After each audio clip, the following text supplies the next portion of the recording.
დილა მშვიდობის სამნასეც ორშაბათი და საქმიანი დასაწყისი ვემზადებით საინტერესო კვირისთვის ბიზნეს მედია საქართველოს გუნდთან ერთად Pirveli-ზე. ქართველების მიერ დაფუძნებული ფინტექ კომპანია Rising გერმანული MHB ბანკის შეძენას გეგმავს. თებერვალში საქართველოდან საზღვარგარეთ $18 მილიონი გადაირიცხა, რაც $251,000 ნაკლებია 2018 წლის თებერვლის მაჩვენებელზე. გაუტენტაგარტმა მიკროსაფინანსო ორგანიზაცია კრისტალის $15 მილიონი ღირებულების 2 წლიანი ობლიგაციების წარმატებით გამოშვებაზე განაცხადა. TBC ბანკის სამეთვალყურეო საბჭოს ერიკ რაჯენდრატოვებს. ეროვნული ბანკის სტატისტიკით მარტის მიმოხილვას თუ ჩავხედავთ, ბანკებმა იანვარში 20,600,000 პორტფელი ჩამოწერეს და 3,5 მილიონი ამოიღეს. საერთაშორისო გამჭვირვალობა საქართველოს შეფასებით TBC ბანკზე კიბერთავდასხმასთან დაკავშირებით გამოძიების დუმილი კითხვის ნიშნებს აჩენს. სასესხო პორტფელის დოლარიზაცია კი ჯამში გაზრდილია. ლარიზაციის კოეფიციენტი 42,39%-ია, დეპოზიტები შემცირებულია ლარიზაციის კოეფიციენტში 37,9%-მდე. საქართველოს აეროპორტების გაერთიანებამ 2017 წელს აეროპორტებისაგან $41,425,351 შემოსავალი მიიღო. ასეთი ინფორმაცია მათ მიერ გამოქვეყნებული ანგარიშგებიდან. ეკონომიკის სამინისტრო ფშავ-ხევსურეთის და გუდამაყრის სათემო ინტერნეტიზაციის პროექტის დაწყებაზე აცხადებს, საყოველთაო ინტერნეტიზაციას რა ბედი ეწია, ამაზე ჯერჯერობით არავინ საუბრობს, თუმცა აი ამ ფშავ-ხევსურეთის ამბავს კი აუცილებლად მოვიკითხავთ საქმიანი დილის ეთერის ფარგლებში დღევანდელ დღეს. ასევე დღეს პარლამენტის ბიუროს ირაკლი სესიაშვილის ინიციატივა უნდა წარადგინოს, რომლის მიხედვითაც სასულიერო პირები გარდა მართლმადიდებლებისა სამხედრო სამსახურის გადავადებით ვეღარ ისარგებლებენ. ესე კონსტიტუციაშიც თუ იყო ჩანაწერი მეტამსრულებასთან დაკავშირებით საინტერესოა. მშვიდობისა კიდევ ერთხელ მე ანა ლაპიაშვილი ვარ და ორშაბათის უთენია ძალიან კარგი სიახლეებით უნდა დავიწყოთ დღე. სამეცნიერო ტექნიკური ცენტრი დელტა 2019 წლის ბოლოდან სახანძრო სამაშველო მანქანების სერიულად გამოშვებას იწყებს. ეს მას შემდეგ გადაწყდა, რაც გასულ კვირაში ავსტრიის ქალაქ ლინცში სპეცტექნიკის მწარმოებელ ავსტრიულ როზენბაუერში აწყობილი 2 სახანძრო სამაშველო მანქანის ტესტირება წარმატებით დასრულდა. სპეცტექნიკა ქართული მხარის დაკვეთით დამზადდა და მის პროექტირებაში ჩართული იყვნენ დელტა სპეციალისტები. მიშა ფეიქრიშვილი როგორც ამბობს და მისი მღლიცნი ხასიათის მიუხედავად ამაში ნამდვილად დაეჯერება, ეს არის უნიკალური და ექსკლუზიური ქართულ რეალობას მორგებული მულტიფუნქციური სახანძრო სამაშველო მანქანები. ეს იქნება პირველი რეაგირების ტექნიკა არა მხოლოდ ხანძრების დროს, არამედ სხვა გადაუდებელი სამაშველო ოპერაციებისათვის. მიშას ინფორმაციითვე 5-კაციან ეკიპაჟზე გათვლილი 2-ვე მანქანა საქართველოში რამდენიმე კვირაში გამოჩნდება და ფინალურ ტესტირებას საქართველოს ყველა რეგიონის მთავარში და ტყის მასივებში გაივლის. მაღალი გამოვლობის ახალი სპეცმანქანების სიჩქარე საათში 160 კმ-ია და მასზე დამაგრებული არის ავტომატური რეჟიმით მართვადი წყლის ჭავლის ლულა, რომელიც წყალს 60 მეტრზე აფრქვევს. მანქანა ასევე აღჭურვილია ავტომატურად მართვადი პროჟექტორებითაც, რომელიც მეხანძრე მაშველის სამოქმედო ტერიტორიას 360 გრადუსით ანათებს. სწრაფი და ეფექტური მოქმედებისათვის სპეცმანქანები აღიჭურება 100 მეტი სამაშველო მოწყობილობით ამ ყველაფერთან ერთად. ეს საქართველოში ქართველების მიერ დაფუძნებული სიახლე არის, რაც შეეხება უკვე საზღვარგარეთ ქართველებსაც რომ გავყვეთ, როგორც გითხარით, ფინტექ კომპანია Rising გერმანულ MHB ბანკს შეიძენს. პოშპოში გეგმა ასეთია. MHB ბანკში გერმანიაში საბანკო სერვისების ერთ-ერთი წამყვანი მიმწოდებელი საფინანსო ორგანიზაცია გახლავთ და ამ ეტაპზე როგორც Forbes-ში წერს, გარიგების ზუსტი დეტალები ცნობილი არ არის და ის ჯერჯერობით მარეგულირებლის თანხმობას საჭიროებს, თუმცა გეგმები დიადია და ნათელი. Rising-ის ერთ-ერთი დამფუძნებელი თამაზ გიორგაძე გახლავთ. ტექჩარჩმა აღნიშნა, რომ Rising-მა $114 მილიონი ინვესტიციის მოპოვება სულ ახლახანს მოახერხა და როგორც გიორგაძე ამბობს, საბანკო ლიცენზიის არქონა მათი კომპანიებისათვის ევროპაში გაფართოების პროცესში დაბრკოლებას რეალურად არ წარმოადგენს. Rising 2013 წელს არის დაფუძნებული და ბერლინიდან საქმიანობს. კომპანია მომხმარებლებისათვის ძალიან მარტივ პრობლემას აგვარებს საბანკო დეპოზიტების შეძენით დაინტერესებული ადამიანებისათვის ძალიან რთულია გადაწყვიტოს რომელ სადეპოზიტო პროდუქტზე შეაჩეროს არჩევანი. თუმცა პირობები ყველა ბანკს განსხვავებული აქვს და ადამიანებს საქართველოში დასახდება ხოლმე რომ გვიწევს ყველა ეს პირობა განვიხილოთ უკეთესი მოუწოდნე და გადაწყვეტილება მივიღოთ. აი ეს პლატფორმა კი იძლევა საშუალებას რომ მარტივი ინტერფეისის საშუალებით შევადაროთ სადეპოზიტო პროდუქტები ევროპული ბანკების მასშტაბით და მეორე მხრივ ეს პლატფორმა პატარა ბანკებს ეხმარება რომ მიიღონ წვდომა სადეპოზიტო პროდუქტების შეძენით დაინტერესებულ ადამიანებთან.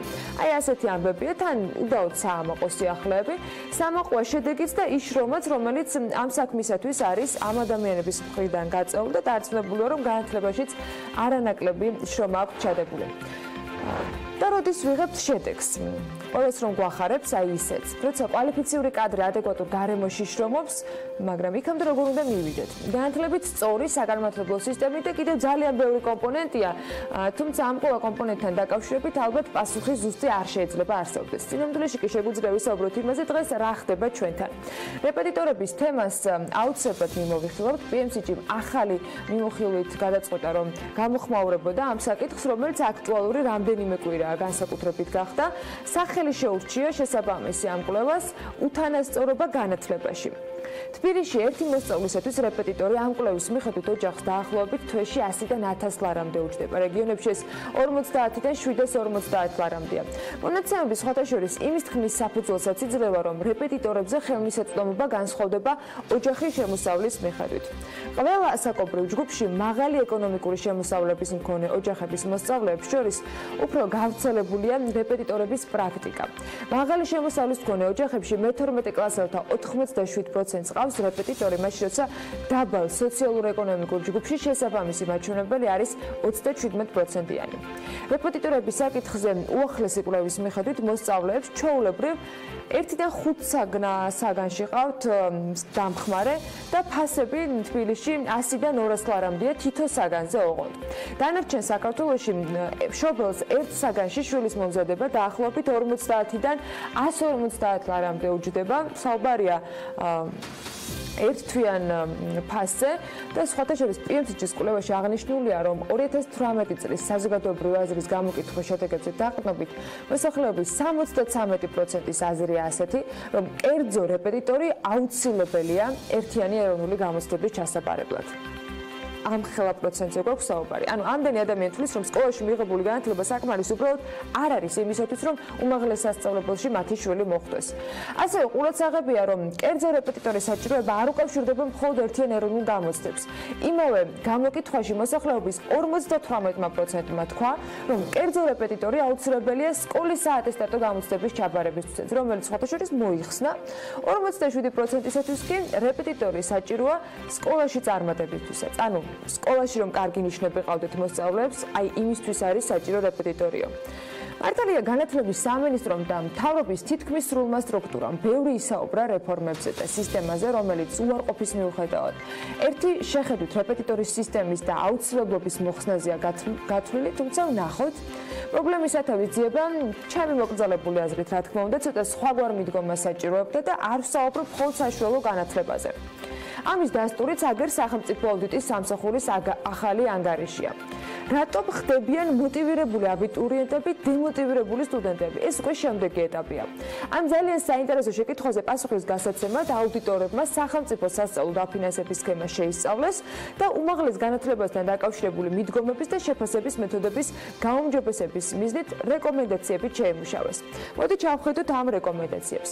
სახელმწიფო აუდიტის სამსახურმა უმაღლესი განათლების უზრუნველყოფის ხარისხი შეისწავლა და დაადგინა, რომ 2014 წელს კურსდამთავრებულთა 64%-მა საბაკალავრო პროგრამების საშუალოზე დაბალი აკადემიური მოსწრები დაასრულა.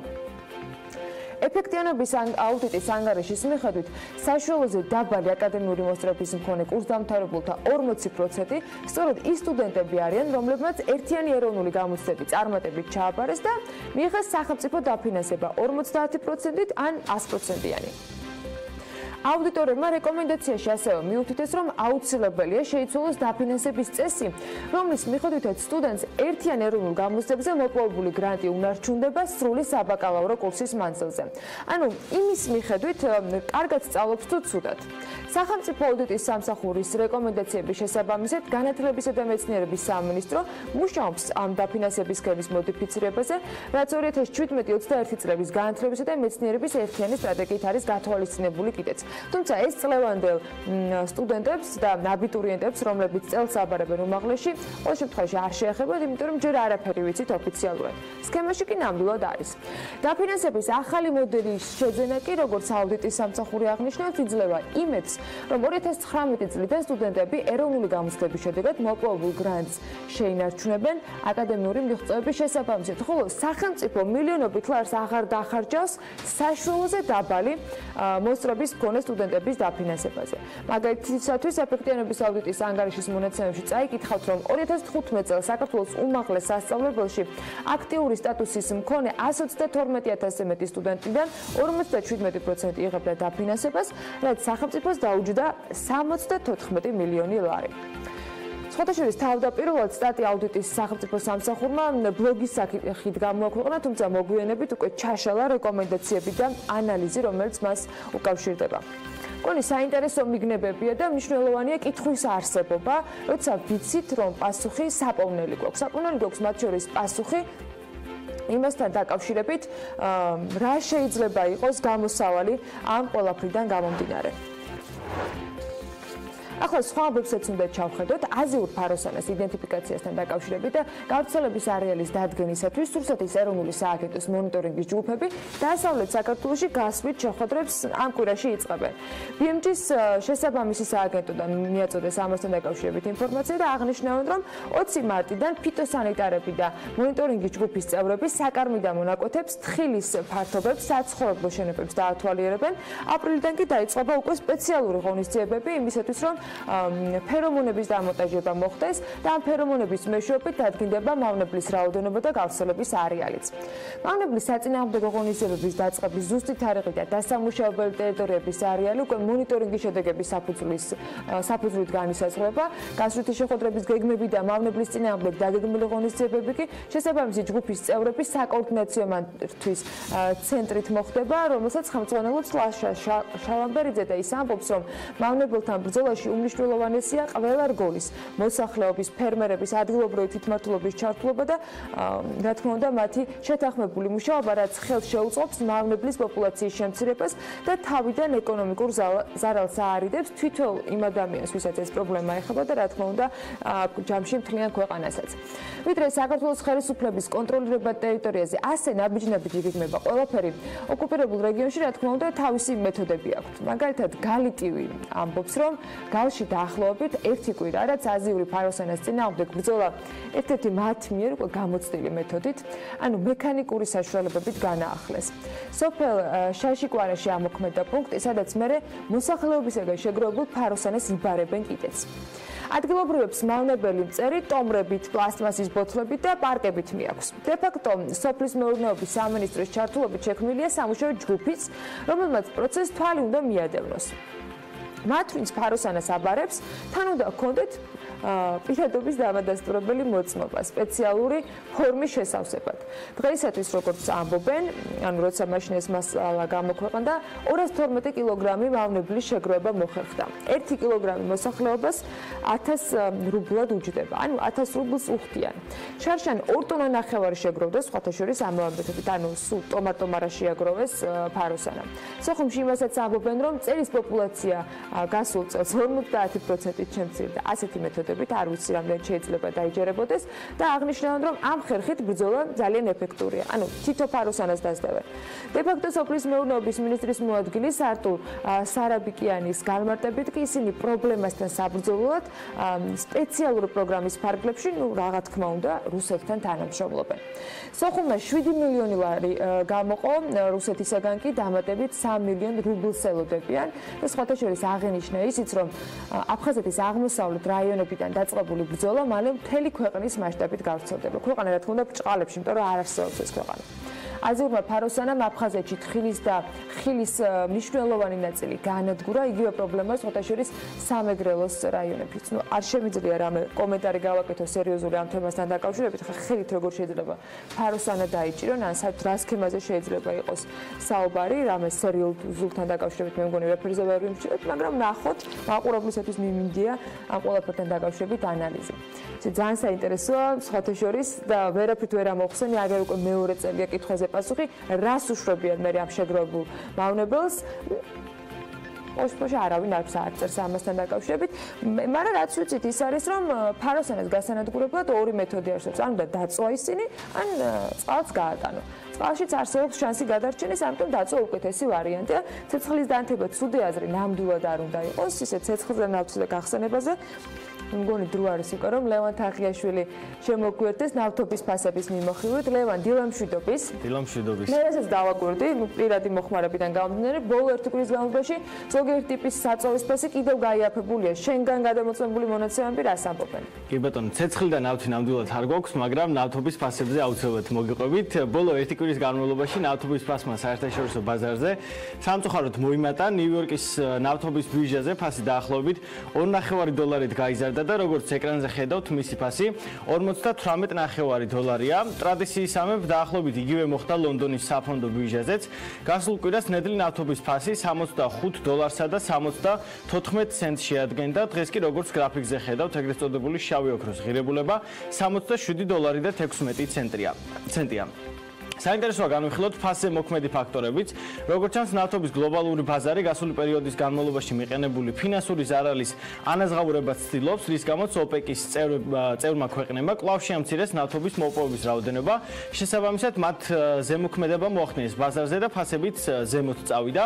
CNBC წერს, რომ კვლევის მიხედვით თებერვლის თვეში ოპეკის ქვეყნების მხრიდან ნავთობის წარმოება 4 წლის მინიმუმზე დაეცა, რაც იმას ნიშნავს, რომ ნავთობმოპოვებელი სახელმწიფოები აქტიურად იბრძვიან ნავთობის ფასის გაზრდისთვის. აქვე გეტყვით იმასაც, რომ გააქტიურდა ამერიკა-ჩინეთის სავაჭრო ომის შესახებ მოლაპარაკებები. ექსპერტები ვარაუდობენ, რომ ჩინეთის ერთ-ერთი მოთხოვნა ამერიკის მხრიდან ნავთობის მოპოვების შემცირება იქნება. შესაბამისად, ფასი მომავალში შესაძლოა კიდევ გაიზარდოს. ვნახოთ, როგორ განვითარდება მოვლენები. ჩვენ ცხადია ყოველკვირეულ მონიტორინგს გავაგრძელებთ და ჩაგაყენებთ საქმის კურსში. რაც შეეხება საქართველოს ბაზარს, ბენზინის ფასის კლება უკვე მეოთხე კვირა არ ჩერდება. ამჟამად 5-ვე მთავარმა ნავთობკომპანიამ გააიაფა როგორც პრემიუმის, ასევე რეგულარის საწოვი. კლება 3-6 თეთრი შეადგინა და ჩაშლილად ამ მონაცემებს ეკრანზეც ხედავთ. რამდენიმე კვირის წინ, როდესაც პირველად გავაკეთეთ ნავთობის ბირჟის მიმოხილვა, პრემიუმის ტიპის საწოვების მინიმალური ფასი $2 და 48 თეთრი იყო, ახლა კი $2 და 32 თეთრია. შესაბამისად, დაახლოებით ერთ თვეში პრემიუმის ტიპის ბენზინი 16 თეთრით გაიაფდა. რაც შეეხება რეგულარს, მისი ფასი ერთი თვის განმავლობაში 13 თეთრითაა შემცირებული და ამჟამად მისი მინიმალური ფასი ტოპ 5 ნავთობკომპანიის ბენზინგასამართ სადგურზე $2 და 22 თეთრია. ტრადიციულად მინიმალური ფასები და შესაბამისი კომპანიები გამოყოფილია გრაფიკზე. გასულ კვირასაც აღნიშნე და ახლაც გავიმეორებ. თითოეულ ნავთობკომპანიას გააჩნია საკუთარი იგივე ფასდაკლების თუ დაგროვებითი ბარათი, რისი გამოყენების შემთხვევაშიც არსებული ფასები კიდევ უფრო იკლებს, თუმცა ეს ინფორმაცია ჩვენთვის არაა ხელმისაწვდომი და თუ კომპანიები გამოხატავენ ამის გამჟღავნების სურვილს, ჩვენ აუცილებლად გავაჟღერებთ ამ ინფორმაციას და ჩვენს ტელემაყურებელს სრულ სურათს შევთავაზებთ. მადლობა ლევან, დარწმუნებულია რომ ინფორმაციას არ მოგვაკლებ, თუმცა შენ არ გემშვიდობებით, რამდენიმე წუთში კიდევ ერთი ტრადიციული მიმოხილვით შემოგვიერთდება ლევან თაღიაშვილი. იქამდე ცოტა ბიზნეს სიახლეების სხვა ნაწილებსაც მივხედოთ. $3,155,000 ასეთია იმ 7 ქვეყანაში საქართველოდან გადარიცხული თანხის ჯამი, რომელიც თებერვალში განხორციელდა. არც ტურიზმის სექტორს დავიწყებთ, შიდა ტურისტული მარშრუტების დანახარჯების ანგარიშის ტაქსტატმა განაახლა და რამდენიმე წუთში აუცილებლად ჩვენც გაგაცნობთ. ეკონომიკის და მდგრადი განვითარების სამინისტროს ტურიზმის ეროვნული ადმინისტრაცია კი კორპორაცია Google-ისთან თანამშრომლობის ახალ ეტაპზე გადადის.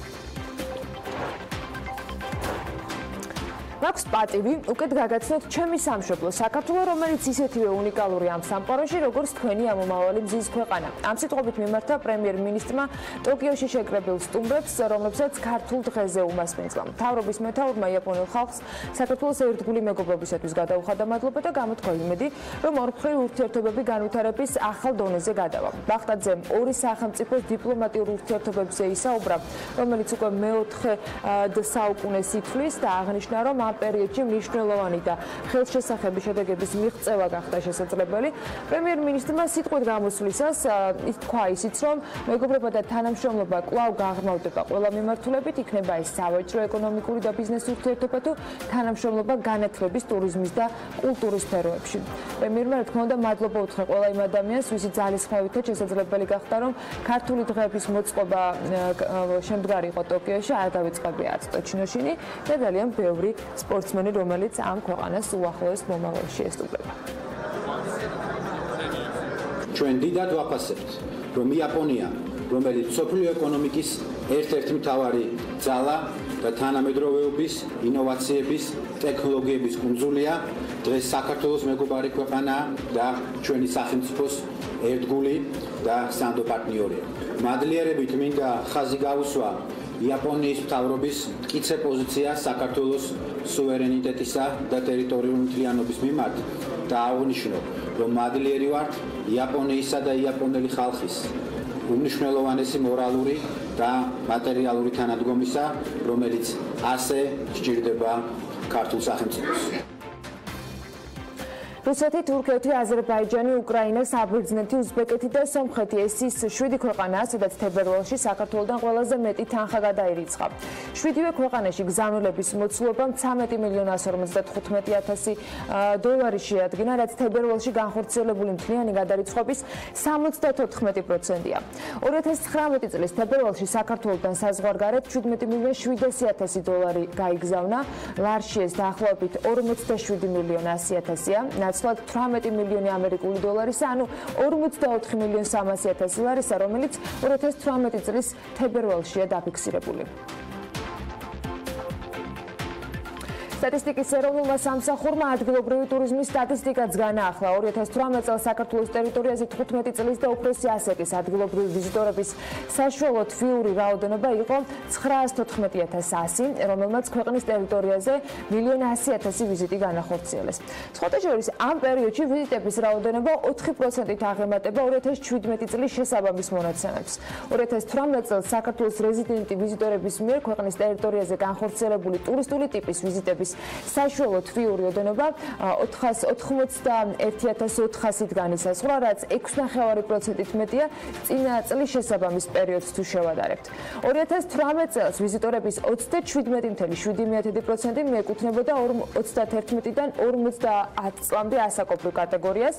ქალების რაოდენობა მთლიანი ვიზიტორების თითქმის 55% იყო. გამოკვლევის შედეგების თანახმად კი ვიზიტორების 26,4%, თბილისის მაცხოვრებელი იყო, 18,6% კი იმერეთის, რაჭა-ლეჩხუმისა და ქვემო სვანეთის რეგიონებზე მოდიოდა. აჭარის შემთხვევაში პროცენტული წილი 11,1%-ია და დანარჩენი რეგიონები სტრუქტურაში შედარებით დაბალი წილით არის წარმოდგენილი. რადგან ყველას ხიბლავს ხოლმე მონაცემები, ყველაზე მეტი ვიზიტი შეგვიძლია ვთქვათ, რომ თბილისშია განხორციელებული, მას იმერეთი მოჰყვება და უნდა აღვნიშნოთ ისიც, რომ 2018 წელს განხორციელებული ვიზიტებისას გაწეული საშუალო თვიური ხარჯის მოცულობა განისაზღვრა 154,8 მილიონი ლარით, ეს მაჩვენებელი სხვათა შორის 6,9%-ით მეტია წინა წლის მონაცემზე. ეკონომიკისა და მდგრადი განვითარების სამინისტროს ტურიზმის ეროვნული ადმინისტრაცია კი Google-ისთან თანამშრომლობის ახალ ეტაპზე გადადის. ადმინისტრაციის ხელმძღვანელი მარიამ ქრუიბიშვილი Google-ის წარმომადგენლებს შეხვდა და Google-ის უკრაინის, კავკასიისა და ცენტრალური აზიის რეგიონულ ხელმძღვანელთან შეხვედრაზე საუბარი შესაბამისი სტრუქტურის ინფორმაციით მარკეტინგული კამპანიების დაგეგმვას და ახალ მიზნობრივ ბაზარზე კორპორაციასთან აქტიურ თანამშრომლობას დაუკავშირდა. Google-ის უკრაინის, კავკასიისა და ცენტრალური აზიის რეგიონულმა დირექტორმა განაცხადა, რომ მარკეტინგული კამპანიის დროს მომზადდება მონაცემთა ბაზა, ჩატარდება კვლევა და გაანალიზდება თუ რა ტიპის ტურისტები გეგმავენ საქართველოში ჩამოსვლას, ასევე რა მიზნით ჩამოდიან ისინი ჩვენს ქვეყანაში და რა კონკრეტული სარგებელი დარჩება საქართველოს ეკონომიკას. ამ ყველაფერს მსოფლიოში ბევრი კომპანია ჯერჯერობით არაკეთებს და ეს ძალიან მნიშვნელოვანი სიახლე იქნება საქართველოსთვის. აჭარის ფინანსთა და ეკონომიკის სამინისტრო მწვანე ტბის სარეკრეაციო ადგილის კეთილმოწყობის პროექტს ახორციელებს და ამისათვის სამშენებლო სამუშაოების შესყიდვაზე ელექტრონული ტენდერია გამოცხადებული. შესყიდვის სავარაუდო ღირებულება 1,80,000 ლარია. ხულოს მუნიციპალიტეტში არსებული მწვანე ტბის კეთილმოწყობის პროექტის ფარგლებში გათვალისწინებულია სასეირნო ბილიკები, საპარკინგი ადგილი, კარვების სოფელი, ვიზიტორთა თავშესაფარი, ველობილიკები და საცხენოსნო ტურიზმის სადგურიც. თბილისში კი დარეჯანის სასახლის კომპლექსის ისტორიული ნაგებობის და მონასტრის ტერიტორიის რესტავრაცია, რეაბილიტაცია ჩატარდება, ამისათვის ტენდერია გამოცხადებული. სატენდერო პირობების მიხედვით წინადადებების მიღება 3 აპრილს დაიწყება და 8 აპრილს დასრულდება. შესყიდვის სავარაუდო ღირებულება კი 2,167,591 ლარია. სატენდერო დოკუმენტაციაში აღნიშნულია, რომ სამუშაოების შესრულების ვადად ხელშეკრულების გაფორმებიდან 16 თვეა განსაზღვრული.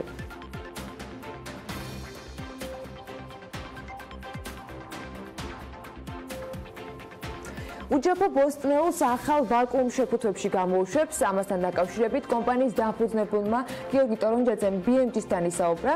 კომპანიამ დაჭრილი ბოსტნეული ბაზარზე პირველად წელიწადნახევრის წინ გამოუშვა, თუმცა ეს პროდუქცია ბაზრიდან მალევე გაქრა. მიზეზად შეფუთვასთან დაკავშირებული პრობლემები დასახელდა. ამ ეტაპზე უჯაფოს წარმომადგენლები ამბობენ, რომ ჭარხალი, კახიხილი, სტაფილო და კარტოფილი ახალ აბაზანის ფორმის ჭურჭელში განთავსდება. ტორონჯაძის ინფორმაციითვე კომპანია ზაფხულში ბათუმშიც გამოჩნდება.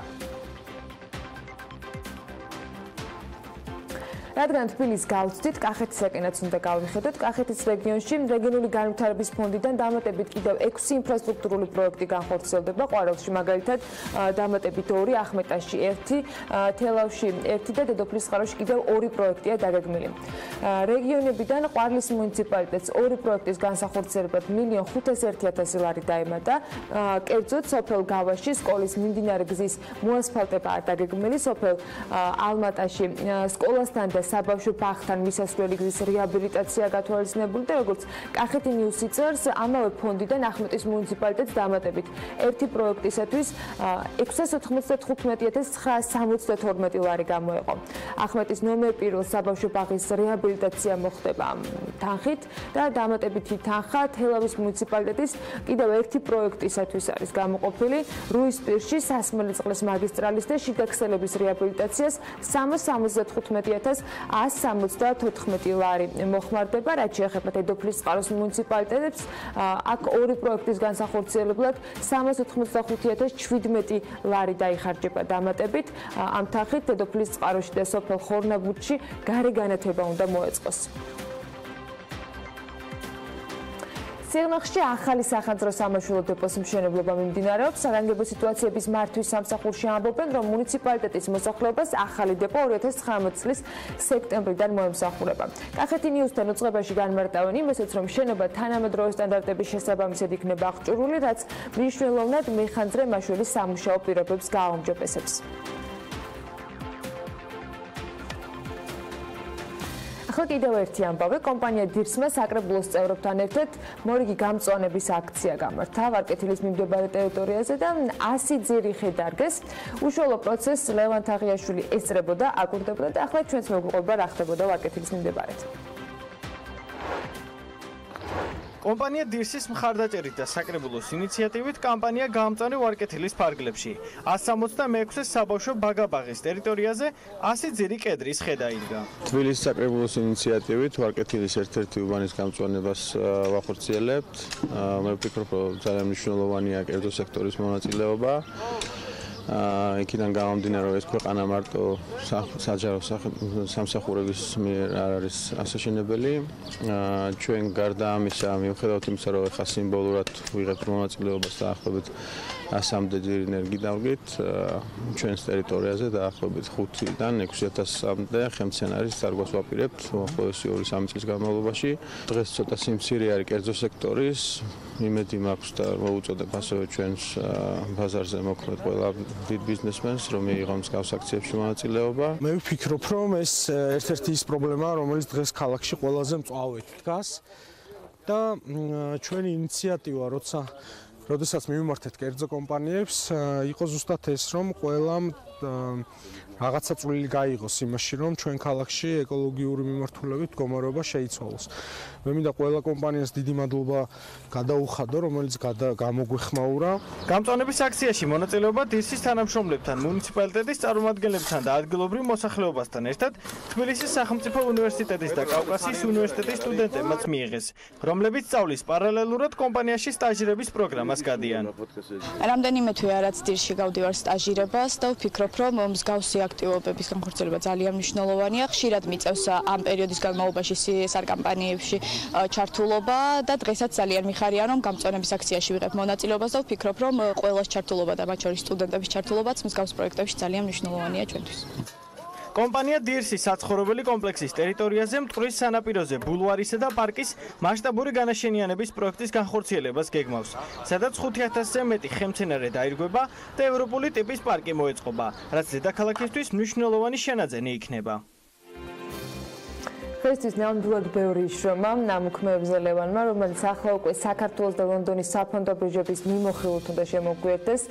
ლევან, როგორი კვირა გქონდათ ქართულ კომპანიებს? შენ დაატვირთული შაბათ კვირა გქონია ნამდვილად. მე არა, მაგრამ ქართულმა კომპანიებმა ნამდვილად დაანთეს ცეცხლი როგორც ლონდონის, ასევე საქართველოს საფონდო ბირჟებზე. ამას მიმოხილვაში აუცილებლად გეტყვით. სავაჭრო სესიების დროს ლიბერტი ბანკის აქციებზე დაიდო გარიგება, გასხვის და 14571 ფასიანი ქაღალდი თითო 3.5 თეთრად და შესაბამისად ჯამური ღირებულება 509 ლარს მცირედით აღემატებოდა. საბედნიეროდ კვლავ გრძელდება მსხვილი გარიგებების დადება, ეგრეთ წოდებული ფიქსინგის დროს. ამჟამად ЧПС M-კვადრატი კომერციული ქონობების და საქართველოს სალიზინგო კომპანიის 455 ფასიანი ქაღალდი გასხვისა და ჯამში გარიგების ღირებულებამ თითქმის $9 მილიონი შეადგინა, რაც ცხადია საქართველოს საფონდო ბირჟისთვის საკმაოდ სოლიდური რიცხვებია. გადავიდეთ ლონდონის საფონდო ბირჟაზე, სადაც ასეთი კარგი კვირა კომპანიებს დიდი ხანი არ ქონიათ. ეს აისახა როგორც საბაზრო კაპიტალიზაციაში, ასევე გასხვისებული აქციების რაოდენობაშიც. საქართველოს ბანკის 500.000-მდე აქცია გასხვისდა 8.367.000 ფუნტ სტერლინგად. ჯორჯია კაპიტალმა 746.000-ზე მეტი აქცია გაასხვისა 8 მილიონ ფუნტად. საქართველოს ჯანდაცვის ჯგუფის 40.000-ზე მეტ აქციაზე დაიდო გარიგება. TBC ბანკს კი რაც შეეხება, მისი 326.000 ფასიანი ქაღალდი გაიყიდა 5.205.000 ფუნტად. რაც შეეხება საბაზრო კაპიტალიზაციას, საქართველოს ბანკი 815 მილიონ ფუნტადაა შეფასებული და მისი ერთი აქციის ღირებულება უკვე 17 ფუნტს გადაცდა. ჯორჯია კაპიტალი 382 მილიონი ღირს, საქართველოს ჯანდაცვის ჯგუფი 257 მილიონი, აი TBC ბანკს კი 900 მილიონამდე სულ რაღაც 10 მილიონი ფუნტი აშორებს. მას თითქმის 8%-იანი ზრდა ჰქონდა ერთი კვირის განმავლობაში და შესაბამისად მისი საბაზრო კაპიტალიზაცია გალთენ თაგარდის მონაცემებით 890 მილიონს უდრის. საქართველოს საფონდო ბირჟაზე მისი ვებგვერდის მიხედვით სხვა სიახლეები ბოლო ერთი კვირის განმავლობაში არ ყოფილა. ბირჟის ინდექსი JSX-ი კვლავ არ შეცვლილა და 139 პუნქტში ადგენს. საბაზრო კაპიტალიზაცია კი 28 თებერვლის მონაცემებით 1.929 მილიონი ლარია, როგორც ამას ეკრანზე ხედავთ.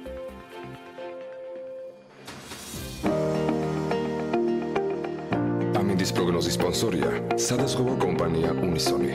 თავისუფალი დაზღვევა თქვენი სიმშვიდისათვის. თუ ფიქრობთ, რომ ლევან თაღიაშვილს დავამშვიდობთ და მას არაფერი აქვს კიდევ საქმიანი დილისათვის მოგდებოდი ძალიან ვწდებით, მაგრამ ამინდის პროგნოზი უნდა გავეცნოთ, ამას კი ლევანის გარეშე შევეცდებით თქვენთვის. გარემოს ეროვნული სააგენტოს ინფორმაციით, ამინდი დღეს საქართველოში შავი ზღვის ჩრდილო-დასავლეთიდან მოქმედი ცივი ჰაერის მასების და სამხრეთიდან გავრცელებული შედარებით თბილი და ნოტიო ჰაერის მასების ურთიერთქმედებით იქნება განპირობებული. დრო გამოშვებით ღრუბლიანობის მომატებას ველოდებით, სხვათა შორის უმეტეს რაიონებში იწვიმებს, ზოგან მოთოვს კიდეც და დასავლეთის მიმართულების ქარი ქარი თბილისში ყველაზე კარგად ვიგრძენით, მე მგონი, ბოლო საათების განმავლობაში. სოხუმში უმეტესად უნალექოთ ჩაერვის დღე და იქნება 10 გრადუსი, ბათუმში 11 გრადუსს მიაღწევს ტემპერატურა, ისევე როგორც ქობულეთში. ქუთაისსა და ზუგდიდში იწვიმებს და ორივე შემთხვევაში 10 გრადუსი იქნება მაქსიმალური ტემპერატურა. ანაკლიაშიც წვიმაა მოსალოდნელი და 9 გრადუსამდე გათბება ჰაერი. ოზურგეთში 11 გრადუსი იქნება და უმეტესად უნალექოთ ჩაერვის დღე. ონში მცირე თოვლ-ჭყაპია მოსალოდნელი დღეს 18 მარტს და 5 გრადუსი გრადუსი იქნება მაქსიმალური ტემპერატურა, გორში 9 გრადუსი იქნება, ისევე როგორც ცხინვალში და გორშიც და ცხინვალშიც იწვიმებს. მარნეულში შესაძლოა იყოს მცირე წვიმა და მაქსიმუმ 10 გრადუსი. შეგვიძლია ვთქვათ, რომ რუსთავშიც მხოლოდ 10 გრადუსი იქნება, ახალციხეში კი მცირე თოვლია ნავარაუდევი და დღის განმავლობაში მაქსიმალური ტემპერატურა მხოლოდ 4 გრადუსი იქნება. ბორჯომში ასევე შესაძლოა იყოს მცირე ნალექი და 5 გრადუსს მიაღწევს ტემპერატურა. ბაკურიანში ყინავს 0 გრადუსი იქნება და აქაც მცირე თოვლს ელოდებიან, ისევე როგორც ახალ ქალაქში. სტეფანწმინდაში მოთოვს და 1 გრადუსი იქნება, თელავში კი 10 გრადუსამდე გათბება ჰაერი და შესაძლოა იყოს მცირე წვიმა. თბილისს რაც შეეხება, დრო გამოშვებით ღობლიანობა მოიმატებს, დედაქალაქში წვიმის ფონზე რა თქმა უნდა იქნება ქარი და ჰაერის მაქსიმალური ტემპერატურა 10 გრადუსია ნავარაუდევი. აი ასეთი ამინდი გველოდება დღეს 18 მარტს დედაქალაქში და მთელი საქართველოს მასშტაბით და რა თქმა უნდა ეს ინფორმაციები ყველაზე სანდო გადამოწმებული და ზუსტი არის გარემოს ეროვნული სააგენტოს მხრიდან მოწოდებული ბიზნეს მედია საქართველოსათვის. ზუსტ სანდო გადამოწმებული და რა თქმა უნდა საინტერესო ამბებს გიმზადებთ რეკლამის შემდეგ ჩვენ სტუმრებთან ერთად დავბრუნდებით და რა თქმა უნდა ლევან თაღიაშვილის კიდევ ერთი სიუჟეტი უნდა ვნახოთ სულ რამდენიმე წუთში ძალიან საინტერესო ამბებით ვართ პირდაპირ ეთერში.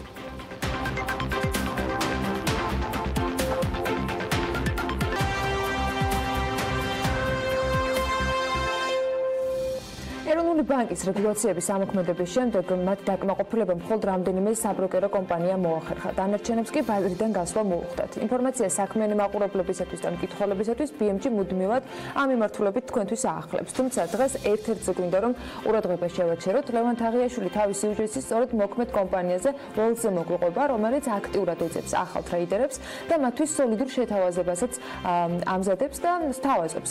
დეტალებში რა თქმა უნდა სიუჟეტში გავაგორეთ. გასულ წელს ეროვნული ბანკის რეგულაციების საბროკერო კომპანიების მიმართ გამკაცრდა.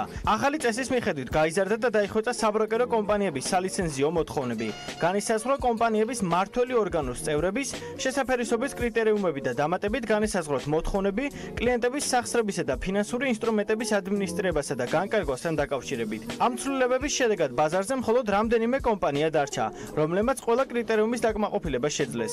ერთ-ერთი ასეთი საბროკერო კომპანია ველსია, რომელიც ბაზარზე რამდენიმე წელია ოპერირებს და ცდილობს საქართველოში ტრეიდერების კულტურა დაამკვიდროს.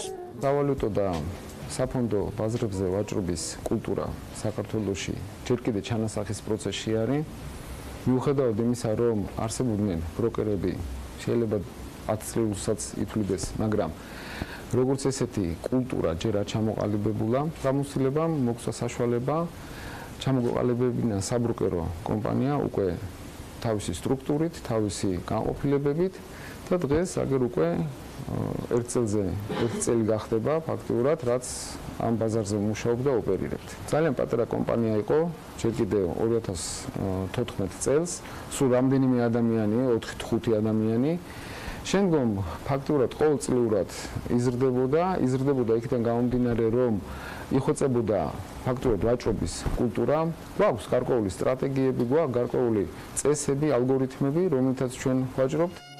კომპანია აქტიურად ცდილობს ახალი ტრეიდერების მოძიებას. სწორედ ამიტომ უელსმა რამდენიმე თვის წინ დემო-ანგარიშებზე ვაჭრობის კონკურსი გამართა, სადაც გამარჯვებულებს 500, 1000 და 5000 დოლარიანი რეალური ანგარიშები გადაეცათ. პირველ რიგში ჩვენ გვაინტერესებდა რა ზღვარი და რა დონე იყო ტრეიდერების საქართველოში. კონკურსში მონაწილეთა რაოდენობა პირველი ეტაპისათვის საკმაოდ დიდი იყო, თან თუ გავითვალისწინებთ იმას, რომ ეს იყო პირველი ასეთი მასშტაბური კონკურსი. დავინახეთ, რომ ასეთი კონკურსების აუცილებლობაა დღეს საქართველოში, რათა ეს ადამიანები გამოვიდნენ სახლებიდან, გამოვიდნენ თავიანთი კომპიუტერებიდან და აჩვენონ, რომ ეს არის მართლაც რომ მომავლის პროფესია, რომელიც დღესვე შეიძლება დაიწყო. მეორე ეტაპი ეს იყო ფაქტობრივად მოთხოვნა ამ ხალხის მხრიდან, იმ ადამიანების მხრიდან, ვინც კონკურსის დასრულების შემდეგ გაიგეს უკვე შედეგებიდან გამომდინარე, რომ ესეთი კონკურსი არსებობდა. როგორც კომპანიაში ამბობენ, იმისათვის რომ ტრეიდერი გახდე და დამატებითი შემოსავალი მიიღო, ან საერთოდაც სავალუტო და საფონდო ბირჟა შენი შემოსავლის მთავარი წყარო გახდეს, მხოლოდ სურვილი და შინაგანი დისციპლინაა საჭირო. ამ თავარი ამოცანა ჩვენი გუნდის, ჩვენი კომპანიის ეს არის პირველ რიგში აი ამ სოციუმის გარშემო გაერთიანება იმ ტრეიდერების, რომლებიც ამ სფეროთი იქნებიან დაინტერესებული. და რას მისცემს ეს ტრეიდერებს? პირველ რიგში ის, რომ ისინი არ აღმოჩნდებიან ბაზრის წინაშე პირისპირ, არამედ ისინი იმუშავებენ გუნდთან ერთად და გარკვეულწილად ჩვენ დასაქმების პროგრამასაც ვწყვიტავთ, ამითი ვაძლევთ შანსს ყველას რათა გამოსცადონ თავიანთი შესაძლებლობები, ძალები, ჩვენ მაქსიმალურად შევასწავლეთ ყველა იმ მეთოდებს, ყველა იმ სტრატეგიებს, რომელსაც ჩვენ თვითონ ვიყენებთ. ადრე თუ გვიან ბროკერობა ერთ-ერთი პოპულარული პროფესია გახდება საქართველოში. ქვეყანაში, სადაც უმუშევრობა და სიღარიბე ერთ-ერთი მთავარი გამოწვევა, ამ შანსის ხელიდან გაშვება ნებისმიერი ასაკის ადამიანისთვის ნამდვილად დიდი შეცდომა იქნება. მან შეასრულა საბროკერო და აქტივების მმართველი კომპანია ველსი დემო-ანგარიშებზე ვაჭრობის კონკურსი. ახლა ნაცხადებს და კიდევ ძალიან ბევრ საინტერესოს ხდება. მეტი კონკრეტიკით ჩვენი სტუმრები შეავსებენ თქვენთვის საჭირო ინფორმაციას. დიმიტრი სუკიასოვი, საბროკერო და აქტივების მმართველი კომპანია ველსის დირექტორი და შალვა გორდეზიანი, საბროკერო და აქტივების მმართველი კომპანია ველსის მარკეტინგის დირექტორი შემოგვიერთდნენ. მოგესალმებით, მადლობა იმის რომ ხართ ჩვენთან ერთად. ბატონ დიმიტრი, მოდით ვიდრე კონკურსზე გადავიდოდეთ, თავად თქვენს კომპანიაზე მოგვიყვებით ცოტა მეტი, რამდენი ხანი რაც ბაზარზე ხარ წარმოდგენლები, რა რაოდენობის სტაფით ხარ წარმოდგენლები და რამდენად სხვადი არის მათი რაოდენობა, იმიტომ რომ ბროკერები ხშირად იმატებიან ხოლმე. კი, სამწუხაროდ რა თქმა უნდა სტაფის რაოდენობა მუდმივად იცვლება, მაგრამ დავიწყებ შემდეგნაირად. ჩვენ ჩამოვყალიბდით 2014 წელს და პირველივე დღიდან ჩვენი მთავარი სლოგანი იყო ვართ ერთად წარმატებისთვის. ანუ კომპანიის სტრუქტურა თავიდანვე იყო ჩამოყალიბებული როგორც გუნდური ტიპის მუშაობა კონკრეტული მიზნისთვის. კონკრეტული მიზანი ჩვენ შემთხვევაში არის საკმაოდ დიდი წარმატების მიღწევა ფინანსურ ბაზრებზე. მაგისთვის ჩვენ ანუ გავიარეთ რამოდენიმე ეტაპი. პირველი ეტაპი საკუთარი სხვადასხვა ტიპის ალგორითმების ჩამოყალიბება, რომელიც დავნერგეთ და გახდა დღესდღეობით კომპანიის განუყოფელი ნაწილი შემოსავლების მხრიდან. აგრეთვე სრული ინფრასტრუქტურის ცვლილება და ავტო-ალგო ტრეიდინგის დანერგვა.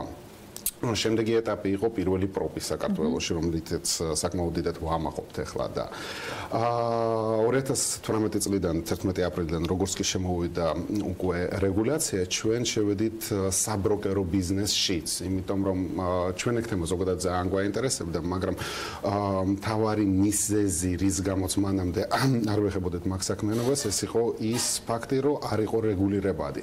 როდესაც ეს ბიზნესი არ არის რეგულირებადი, კომპანიებს არ ჰქონდა წვდომა ისეთ ღრმა ლიკვიდურობაზე, ანუ ტრეიდერისთვის მნიშვნელოვან მხარეს სხვადასხვა ელემენტარულად ინგლისის სხვადასხვა ფულებზე და ეს პრობლემა ძალიან მარტივად გადაწყდა. თქვენთვის უფრო კომფორტი აღმოჩნდა რეგულაციები, ვიდრე თქვათ სხვა კომპანიებისთვის, რომლებიც სერიოზული გამოწვევების წინაშე აღმოჩნდნენ და რეალურად ბაზრიდან საერთოდ გავიდა რამდენიმე. კი, რა თქმა უნდა, ანუ ძალიან მარტივად რო შევხედოთ ამ ბიზნესს, მით უმეტეს სავალუტო ბიზნესს, არის შემდეგი მომენტი, ანუ ნებისმიერ კომპანიას შეუძლია იყოს, ნებისმიერი კომპანია შეიძლება იყოს კონტრაჰენტი. ანუ რას ნიშნავს თვითონ თავის თავზე აიღოს რისკი, იმაზე რომ კლიენტი იმუშავებს ან დაზარალდება, მაგრამ არის ამავე ბაზრის ეს ეგრე რომ ვთქვათ, ბაზრის ცუდი მხარე და ამავე ბაზრის კარგი მხარე არის ის, რომ არსებობს უამრავი ღრმა პროფესიონალური ლიკვიდურობა, რომელიც ძირითადად წარდგენილია ინგლისში როგორც L-Quenix-ის LD4-ში და სხვადასხვა ლიკვიდურობის აგრეგაციის ფულები, რომლის წვდომა შენ ვერაზროს ვერ მიიღებ თუ არა ხარ მკაცრად რეგულირებადი კომპანია. Так что ეგ ყველაფერი, ანუ რეგულაცია ამ სეგმენტის საკმაოდ კარგი გახდა, მასზე თუ ხარ დაინტერესებული ჯანსაღი ბიზნესის ჩამოყალიბებაში. რა ტიპის ურთიერთობები გაქვთ თქვენ ინვესტორებთან? როგორ მოახერხეთ, რომ რეალურად ამ რეგულაციების, თქვათ, მოთხოვნები დაგეკმაყოფილებინათ? იმიტომ რომ თქვენც აღნიშნეთ, რომ ჭირდებოდათ რაღაც კაპიტალი, ხო, იმისათვის რომ შესაბამისად ქონოდეთ უფლება ასეთი ტიპის საქმიანობა გეწარმოებინათ. დღეს როგორ ურთიერთობთ ინვესტორებთან და როგორ შეიძლება რომ თქვენს კომპანიაში ბროკერად მოვიდეს ადამიანი, ან როგორ შეიძლება რომ ინვესტორთან გქონდეთ ურთიერთობა? არ შეეხება საინვესტიციო პროდუქტს, ეს ჯერჯერობით მზადების პროცესია და მაგაზე სავარაუდოდ ვილაპარაკებთ ახლო მომავალში, თვე-ნახევრის განმავლობაში. რაც შეეხება ბროკერებს, ანუ ჩვეულებრივ ტრეიდერებს, რომელსაც აქვს სურვილი, ადამიანს მარტივად უნდა აკმაყოფილებდეს სამ ძირითად პირობას, ეს დისციპლინა, კიდევ ერთხელ დისციპლინა და კიდევ ერთხელ დისციპლინა. რაც შეეხება საკუთარ კაპიტალს და კომპანიის ეგ ყველაზე მთავარია, იმიტომ რომ ერთ-ერთი მიზეზი რის გამოც ადამიანი კარგავს ფულს, ეს არის ბაზრის იმედი. როდესაც უკვე დისციპლინარულ მომენტებს არღვევს და იმედად რჩება, რომ ყველაფერი შეიძლება მის სასარგებლოდ. სამწუხაროდ უნდა თავდება ეს ყველაფერი. ხო, მაგრამ ერთი არის რომ ბროკერობა უნდა ადამიანს, მაგრამ მეორე მხრივ შეუძლიათ მოგმართონ თქვენ და რაღაცა თანხა განდოთ იმისათვის, რომ თქვენ განკარგოთ და შესაბამისად ამით მიიღოს, ხო, რაღაც შემოსავალი თუ ასეთი სისტემა. არა, ასეთი მომსახურება ჯერ ჩვენ არ აგვაქვს, ანუ ზოგადად ჩვენ გვაქვს ჩვენი პორტფელი გარკვეული საკმაოდ დიდი, რომელსაც მართავთ პირველ რიგში ალგორითმულად და მეორე მხრივ პროპის, ანუ ამ დასაქმებული არის ბირჟაზე ალგორითმით მუშაობა რეალურად, ანუ ამდენად არსებობს ალგორითმი, რომელიც უტყუარი იქნება. ერთადერთი გზა თუ გინდა მიაღწიო წარმატება, აუცილებლად ალგორითმულად უნდა იმუშაო, იმიტომ რომ წესები არის რაღაც კონკრეტული სტატისტიკის, ძველი სტატისტიკის მაჩვენებელი, ხო? ანუ ამ წესებით თუ განახორციელებთ ყველა ტრანზაქციას, სტატისტიკით და ალბათობით ბევრად უფრო დიდი შანსია, რომ საშუალო მაგალითად თვის განმავლობაში, ნახევარი წლის განმავლობაში, დღის განმავლობაში, რა თქმა უნდა, დაარქივებ მოგებას. ნამდვილად საინტერესო პროფესია არის და ჩემი პატივისცემა ყველა ადამიანს, ვისაც ამ ხელა ინფორმაციის დამუშავება შეუძლია, მით უმეტეს კონკრეტულ სტატისტიკაზე მუშაობა. შესაბამისად, ვინ არიან ის ადამიანები, როგორი განათლების ადამიანი უნდა იყოს? თქვენ კი სამი ძირითადი, თქვათ, ფაქტორი დაგვისახელეთ, მაგრამ ვის შეიძლება გახდეს, რომ სანამ კონკურსზე ვისაუბრებთ და იმ ადამიანებზე, ვინც ერთის მხრივ უკვე წარმოჩინდნენ და ახალი შესაძლებლობა ეძლევათ სხვებსაც, ხო? ანუ ვინ შეიძლება გახდეს ბროკერი? რა განათლების მატარებელი შეიძლება იქონოს, შეიძლება იყოს ეს ადამიანი, ვთქვათ, რამდენად საჭიროა რამე კონკრეტული ენის ცოდნა და ასე შემდეგ. ანუ რა ტიპის თანამშრომლებთან შეიძლება გქონდეთ თქვენ მომავალში ურთიერთობა? მაგ თემაზე უფრო დეტალურად შავა მოგიყვება, მაგრამ მე გეტყვით ცოტა მოკლედ. ყველაზე საინტერესოა, ანუ საინტერესო ფაქტი არის ის, როდესაც ადამიანს სურს ფინანსურ ბაზრებზე გადასვლა, მას არ სჭირდება ზოგადად კონკრეტული ფინანსური ან სხვადასხვა ტიპის განათლება გარდა, მაგალითად, ანუ ანალიტიკა იყოფა ორ ნაწილად. პირველი ნაწილი არის ტექნიკური ანალიზი, მეორე ფუნდამენტალური. ფუნდამენტალურზე რა თქმა უნდა, იქ უკვე ეკონომიური ან ფინანსური განათლება არის საჭირო იმისათვის, რომ კონკრეტულად და სწორად მესიჯები, ანუ ნიუსის სახით, რომელიც გვხვდება, როგორც სუბიექტური, ასევე ობიექტური, ადამიანს შეძლობს მაგისი რეალური სურათის წაკითხვა, ხოლო ჩვეულებრივი ტრეიდერის მხრიდან, რომელიც მუშაობს როგორც დღის შიგნით, ანუ day ტრეიდერის, ან ტექნიკური ტრეიდერის, როგორც ჩვენ ვეძახით, კონკრეტული განათლება აბსოლუტურად არ არის საჭირო. ჩვენ გვქონდა საკმაოდ საინტერესო წარმატების кейსები, მაგალითად იმ ხალხის, რომელიც ადრე იყო, მაგალითად კომპიუტერული, არააზარტული, არამედ 3D სხვადასხვა სწრაფი თამაშებით დაკავებული, იმიტომ რომ ანუ აქვთ საკმაოდ კარგად განვითარებული თვალი ხედვა რეაქცია. არის საკმაოდ საინტერესო წარმატების кейსები, როდესაც მათემატიკოსები მიაღწიეს რაღაც კონკრეტულ წარმატებას, მაგრამ კონკრეტულად სეგმენტის ან განათლების აღნიშვნა მე გამოყოფა ან ნებისმიერ ადამიანს შეუძლია რეალურად დასაქმდეს, იყოს წარმატებული და ამ სფეროში გზა გაიგოს. ველში ამის შესაძლებლობა ნამდვილად არის. რაც შეეხება კონკურსს და იმ ადამიანებს, ვინც ამ შესაძლებლობას გამოიყენებენ. მოდით პირველი შემთხვევის პრაქტიკაზე ვისაუბროთ, ჯერ როგორ ჩაიარა ამ კონკურსმა, რა კრიტერიუმებით როგორ შეაფასეთ რის მიხედვით და რამდენად გამართლა მოლოდინი, რომელიც თქვენ გქონდათ ამ ყველაფრის მიმართ. მართალი რო გითხრათ, ახლა კონკურსის დაწყება ეს სპონტანური გადაწყვეტილება იყო მიღებული, ბატონ დიმიტრის ახასიათებს ესეთი სწრაფი გადაწყვეტილებების მიღება უსაბედი, თუმცა ვამაყობთ იმითი, რომ ეს იყო პრეცედენტი, პირველი პრეცედენტი საქართველოში, სადაც ესე ფართომასშტაბიანი კონკურსი გავმართეთ demo-angarishebze და მიზანი იყო რა, პირველ რიგში ჩვენი თვალით დაგვენახა თუ რა სიტუაცია, რა სურათი იქნებოდა უშუალოდ ტრეიდერების კუთხით, ანუ ვინ მიიღებდა, რამდენი ადამიანი მიიღებდა მონაწილეობას, როგორი კულტურა არის საერთოდ ჩამოყალიბებული ტრეიდერებში, როგორ ვაჭრობენ ადამიანები, ის ადამიანები, ვინც ამ საქმით არიან დაინტერესებულები. და სხვათა შორის შედეგები იმაზე უფრო უკეთესი აღმოჩნდა, ვიდრე ველოდებოდით, 300-ზე მეტმა ტრეიდერმა მიიღო მონაწილეობა და შესაბამისად ერთადერთი ეს იყო ძალიან მოკლე პერიოდზე გათვლილი, აი ახლანდელი კონკურსი ერთთვიანი იქნება, მაშინ ორკვირიანი იყო და შესაბამისად ორ კვირაში უნდა მოესწროთ შედეგების დადება.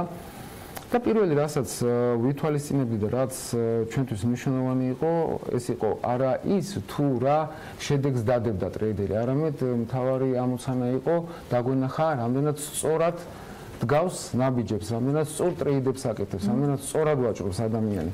და სწორედ ეს იყო ის კრიტერიუმები, რომელსაც ჩვენ მივაქციეთ მაშინ ყურადღება, ეხლაც ვაქცევთ ყურადღებას ამას და შესაბამისად მიუხედავად იმისა, რომ გარკვეულმა ნაწილმა ძალიან კარგად, ასე ვთქვათ, გამოამჟღავნა თავისი თავი და ჩვენი შეთავაზება იყო სხვათა შორის დასაქმების თემაც.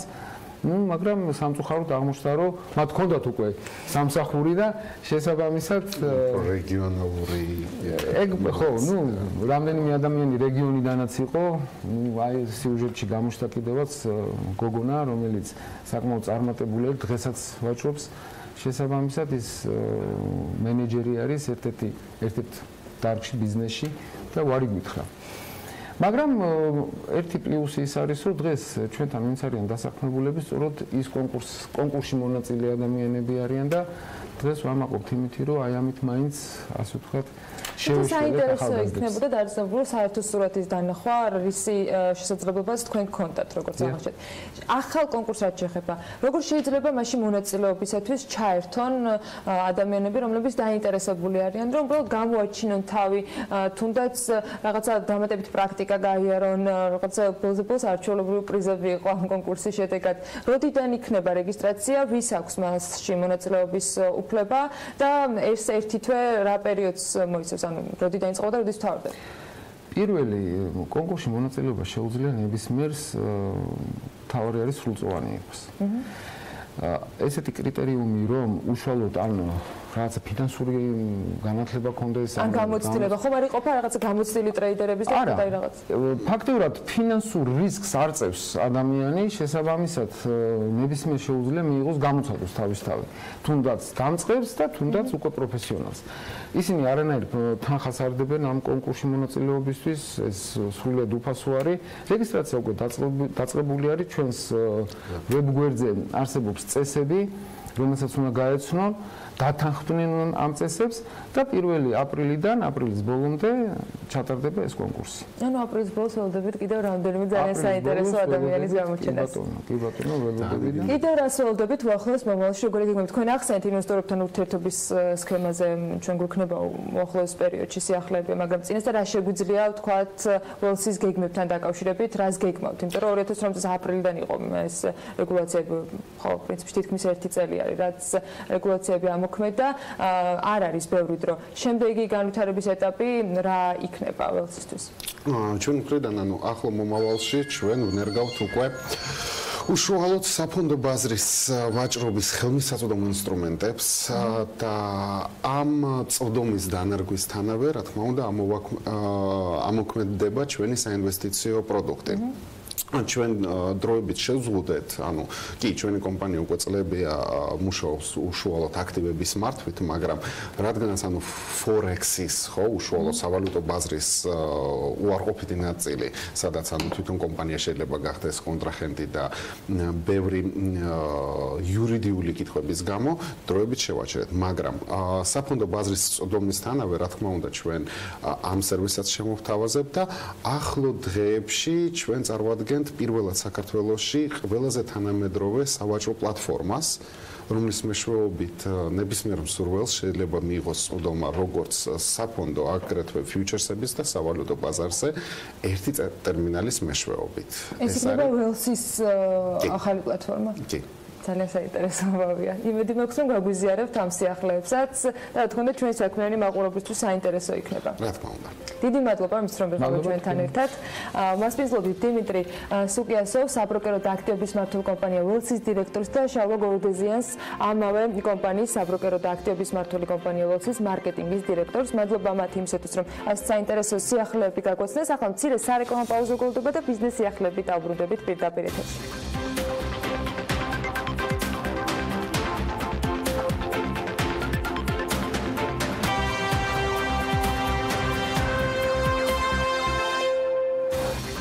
ქართული იაპონურ კომპანიას ტოშიბას პროდუქციის საქართველოში წარმოებას, რეგიონული ლოჯისტიკური ცენტრის გახსნას და რეგიონული სათავო ოფისის ამოქმედებას თავაზობს. ნესკრაჰესის მშენებლობაზე 1000-ზე მეტი ადამიანი დასაქმდება. კომპანია ადგილობრივების გადამზადების ინტენსიურ კურსებს იწყებს. პარტნიორებთან ერთად ამფეს კორეული ჰივოთერი ააშენებს. 1 აპრილიდან შესაძლოა პოლიეთილენის საწარმოები დაიხუროს და ეს ნამდვილად არ არის ხუმრობა. დეტალები სულ მალე საინფორმაციო ბოლოში. 1 აპრილს შესაძლოა სამყარო ხუმრობად მოგეჩვენოთ, მაგრამ ამიტომ მარტიდან ვიწყებთ თქვენთვის მოყოლას, რომ 1 აპრილიდან შესაძლოა პოლიეთილენის საწარმოები დაიხუროს. BMG-ისთან ამასთან დაკავშირებით კომპანია გივიკი პლასტის დამფუძნებელმა და გენერალურმა დირექტორმა გელაშვილმა ისაუბრა. ის ამბობს, რომ 2018 წლის 1 ოქტომბრიდან ამოქმედებული რეგულაციის დაკმაყოფილება საქართველოს ბაზარზე მოქმედმა პოლიეთილენის წარმოებელმა კომპანიებმა მოახერხეს, თუმცა რეგულაციამ, რომელიც ნებისმიერი სისქის პოლიეთილენის პარკების წარმოების იმპორტს და რეალიზაციას კრძალავს, გულისხმობს იმას, რომ ძალაში უკვე მიმდინარე წლის აპრილიდან უნდა შევიდეს და შესაძლოა პოლიეთილენის წარმოებელი კომპანიები საერთოდ წარმოების შეჩერებამდე მიიყვანოს. საქართველოს აეროპორტების გაერთიანებამ 2017 წელს აეროპორტებისაგან 41,925,351 ლარის შემოსავალი მიიღო. 2017 წლის შესაბამისობის აუდიტის ანგარიში წაიკითხავთ ამ ინფორმაციას, რომელიც სახელმწიფო აუდიტის სამსახურმა ჩაატარა. ანგარიში აღნიშნულია, რომ საქართველოს აეროპორტების გაერთიანების შემოსავლების ძირითადი წყარო საავიაციო შემოსავლებია, რომელსაც მგზავრთა და საჰაერო ხომალდის საავიაციო უსაფრთხოების გაწეული მომსახურებით გამოიმუშავებს. აგრეთვე შეპს ტაურბან საქართველოსთან და შეპს ბათუმის აეროპორტთან გაფორმებული ხელშეკრულების საფუძველზე მიღებული შემოსავლები შედის ამ თანხაში. საქართველოს აეროპორტების გაერთიანების მიერ 2017 წელს მიღებული შემოსავლები აეროპორტების მიხედვით ასე ნაწილდება. თბილისის საერთაშორისო აეროპორტი 22,994,966 ლარი. ქუთაისის საერთაშორისო აეროპორტი 4,515,459 ლარი. ბათუმის საერთაშორისო აეროპორტი 4,346,611 ლარი და მესტიის ადგილობრივი აეროპორტი 52,920 ლარი. კიდევ უფრო მცირეა ამბროლაურის ადგილობრივი აეროპორტიდან მიღებული შემოსავალი და ის 15,405 ლარში ადგენს.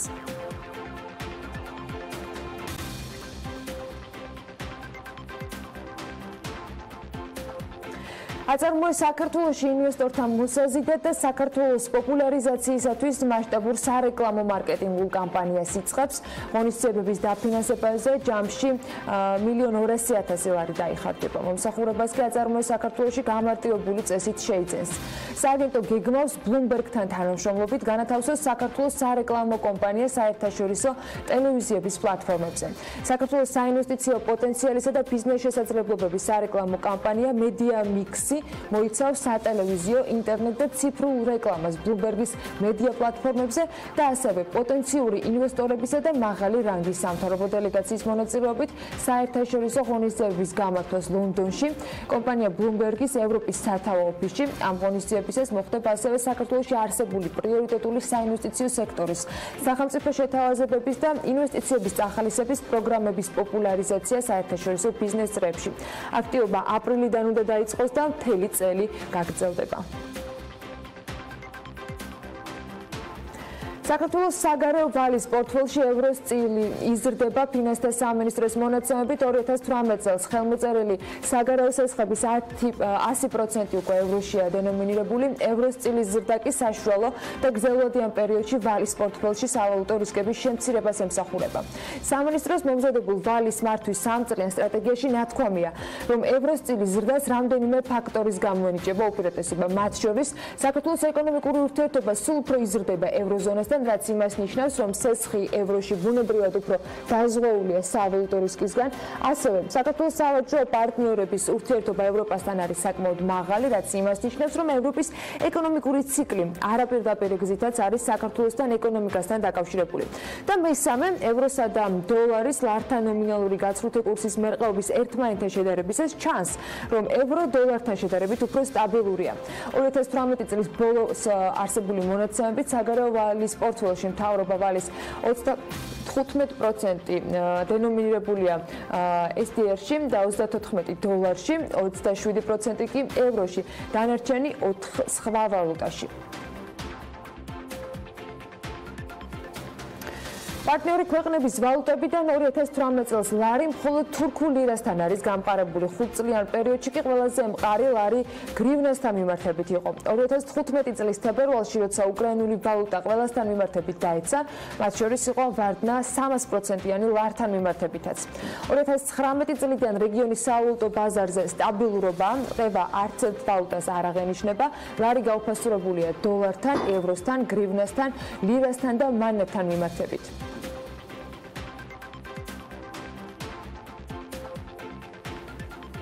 ეროვნული ბანკის სტატისტიკის მარტის მიმოხილვის მიხედვით ბანკებმა იანვარში 20.600.000-ის პორტფელი ჩამოწერეს და 3.5 მილიონი ამოიღეს.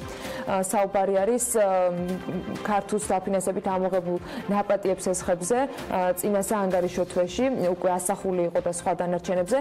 ეროვნული ბანკის ანალიტიკური ანგარიშგებით საბანკო სექტორს მსესხებლების 150.600.000 ქონება აქვთ მისაკუთრებული. 2018 წელს საბანკო სექტორში მისაკუთრებული ქონების 2.334.000.000-იანი кейსი არსებობდა. 2017-ში უნდა აღინიშნოს, რომ ეს იყო 2.159.000.000 და 2016-ში 1.693.000.000 მოცულობის.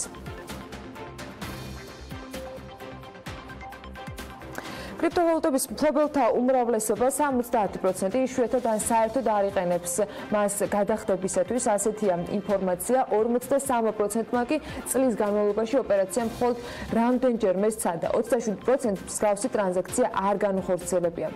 კვლევა ჩაატარა Foundation for Interworld Operability 2018 წლის განმავლობაში კრიპტოვალუტა სხვა ანგარიშზე თვეში ერთხელ და მეტი სიხშირით, მხოლოდ მათი მფლობელთა 30%-ის მხრიდან არის გადატანილი. ამ შემთხვევაში წყარო უკვე ენიქონია. უმეტესობა თავს იმიტომ იკავებს ტრანზაქციებისაგან, რომ აღნიშნავს, რომ ტრანზაქციის წარმატებით დასრულება აეჭვებთ.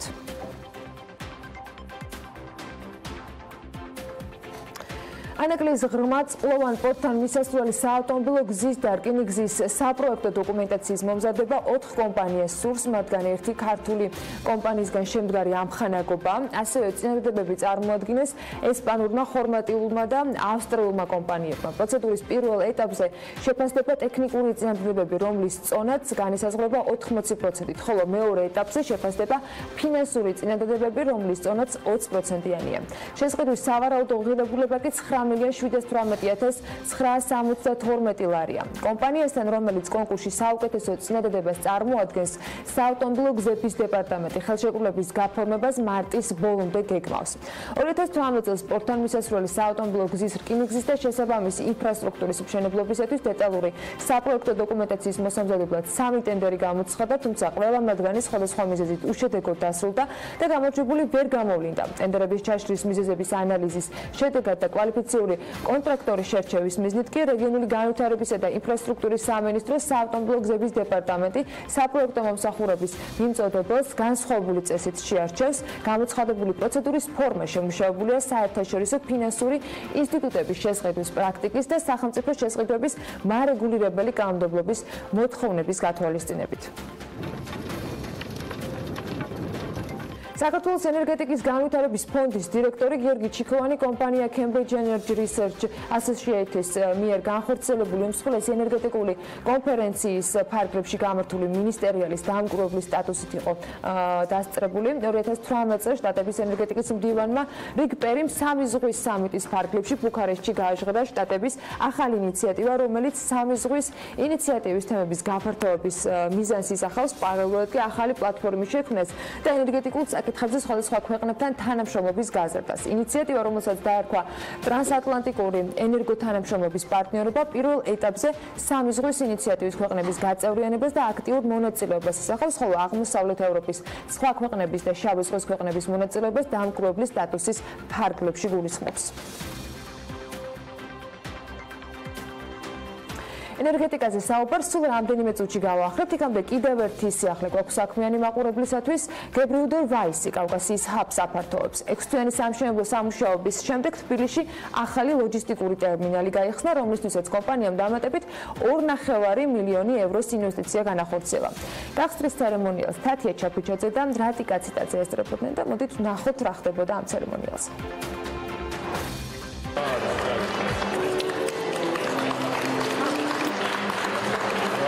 ექვსთვიანი სამშენებლო სამუშაოების შემდეგ თბილისში გებრიუდერ ვაისის ახალი ლოჯისტიკური ტერმინალი ოფიციალურად გაიხსნა. აღნიშნული გაფართოების შედეგად კომპანიის არსებულ ტერმინალს 2300 კვადრატული მეტრის ფართობის ტვირთების დასამუშავებელი სივრცე, 7800 კვადრატული მეტრის ფართობის ღია მოპირკეთებული სივრცე და 3000 კვადრატული მეტრის ფართობის საოფისე სივრცე დაემატა. მთლიანობაში კომპანიის თბილისის ფილიალი 90000 კვადრატულ მეტრს ფარავს. აღნიშნული სამუშაოებისთვის კომპანიამ საქართველოში დამატებით 2,5 მილიონი ევროს ინვესტიცია განახორციელა. ადგილობრივ ბაზარზე პირველად 2012 წელს შემოვედით და მას შემდეგ თბილისის ფილიალი განვითარდა და უკვე საქართველოს, აზერბაიჯანის და სომხეთის ცენტრალურ ჰაბად იქცა. ინოვაციური ლოგისტიკური ტერმინალის გაფართოებით სარგებელს არა მხოლოდ კლიენტები და პარტნიორები, არამედ კომპანიაში დასაქმებული თანამშრომლებიც იღებენ. ცალკე აღებულ თბილისის ფილიალში გებრიუდერ ვაისი უკვე 120 თანამშრომელს უსაფრთხო და მიმზიდველ სამუშაო გარემოს თავაზობს. კავკასიის მასშტაბით გებრიუდერ ვაისი კლიენტებს სახმელეთო, საჰაერო და საზღვაო ტვირთების გადაზიდვის, სასაწყობო ლოჯისტიკის, საბაჟო მომსახურებასა და სხვა ლოჯისტიკურ სერვისებს თავაზობს. ახალი ლოჯისტიკური ტერმინალი თანამედროვე ტექნოლოგიებით არის აღჭურვილი, რომელიც სასაწყობო პროგრამული უზრუნველყოფის საშუალებით მომხმარებელს საშუალებას აძლევს ტვირთების მდებარეობას თვალყური უწყლოდ რეჟიმში ადევნოს. აღსანიშნავია, რომ ახალი სივრცე უსაფრთხოების უახლესი სტანდარტების მიხედვით აშენდა.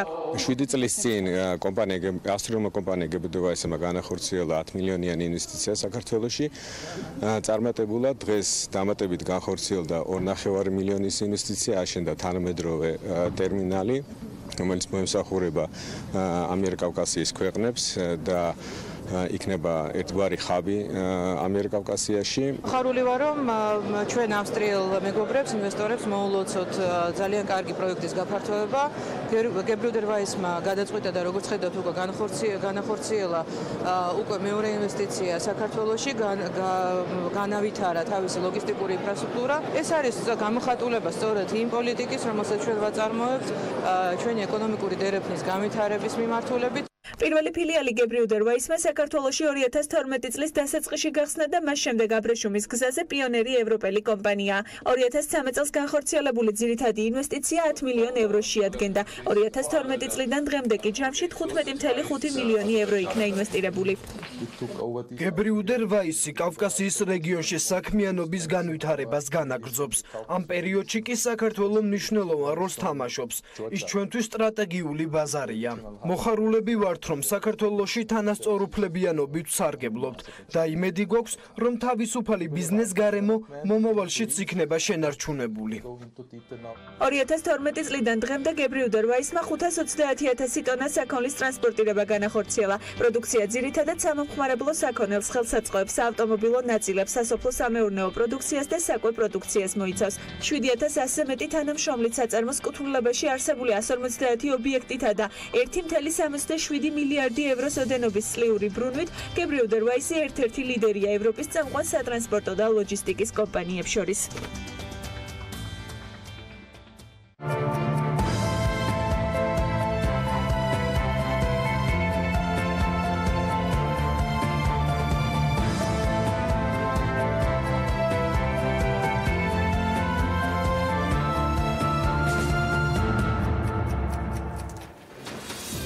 რამდენიმე დღის წინ შეიძლება ითქვას, რომ 2 კვირის წინაც კი გალტენდაგარდმა საქართველოს ენერგეტიკის სექტორზე კონფერენცია გამართა, სადაც საქართველოს ელექტროენერგიის სექტორის კვლევის შედეგები იყო წარმოდგენილი. სხვათა შორის ამ პრეზენტაციის თვალისდევნება ჩვენს Facebook გვერდზეც შეგეძლოთ და თუ სრული პრეზენტაციის მოსმენა გსურთ, არქივ დარწმუნებული ვარ მარტივად მიაგნებთ. იქამდე სტუდიაში მარიამ ჩახოშვილი გალტენდაგარდის ანალიტიკოსი შემოგვიერთდა, რომელიც ამ კვლევიდან მთავარ გზავნილებს შედარებით მოკლედ მიმოიხილავს ჩვენი საქმიანი მაყურებლებისთვის. მარიამ, მადლობა, რომ ხართ ჩვენთან ერთად ტრადიციულად. წარმატებულ პრეზენტაციას გილოცავ პირველ რიგში და მოდი დავიწყოთ მომავლით, იმიტომ ძალიან ბევრი მიმართულება იყო ამ თქვენს კვლევაში, სადაც აღნიშნული არის, რომ სწრაფი ტემპებით იზრდება ელექტროენერგიის მოხმარება 2030 წლისათვის კი მის გაორმაგებას ვარაუდობთ. რა პერსპექტივები და გამოწვევები გამოეკვეთა ამ ანალიტიკის საფუძველზე რეალურად საიდან შეიძლება მივიღოთ ეს საჭირო ენერგია? მოგესალმებით კიდევ ერთხელ, მადლობა მოწვევისთვის.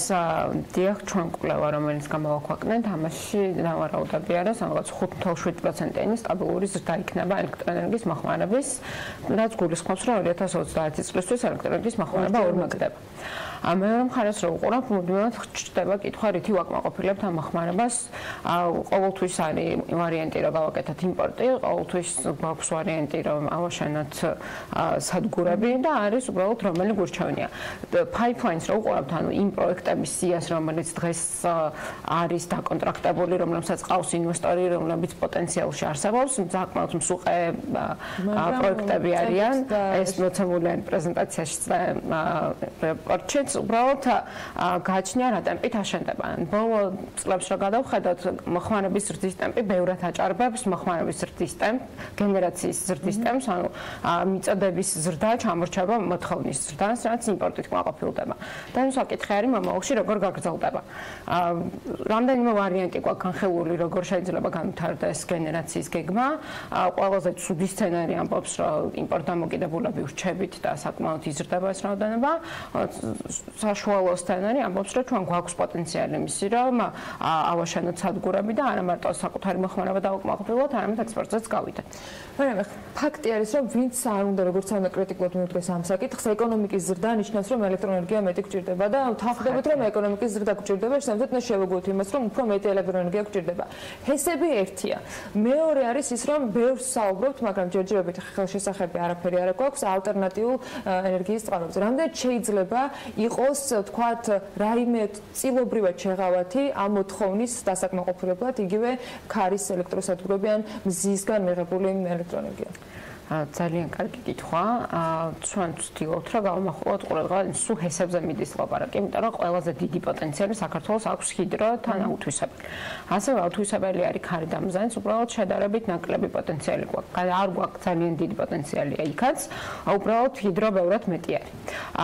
ქარის დადებითი მხარე ის არის, რომ შველის ჩვენს სეზონურობის პრობლემას.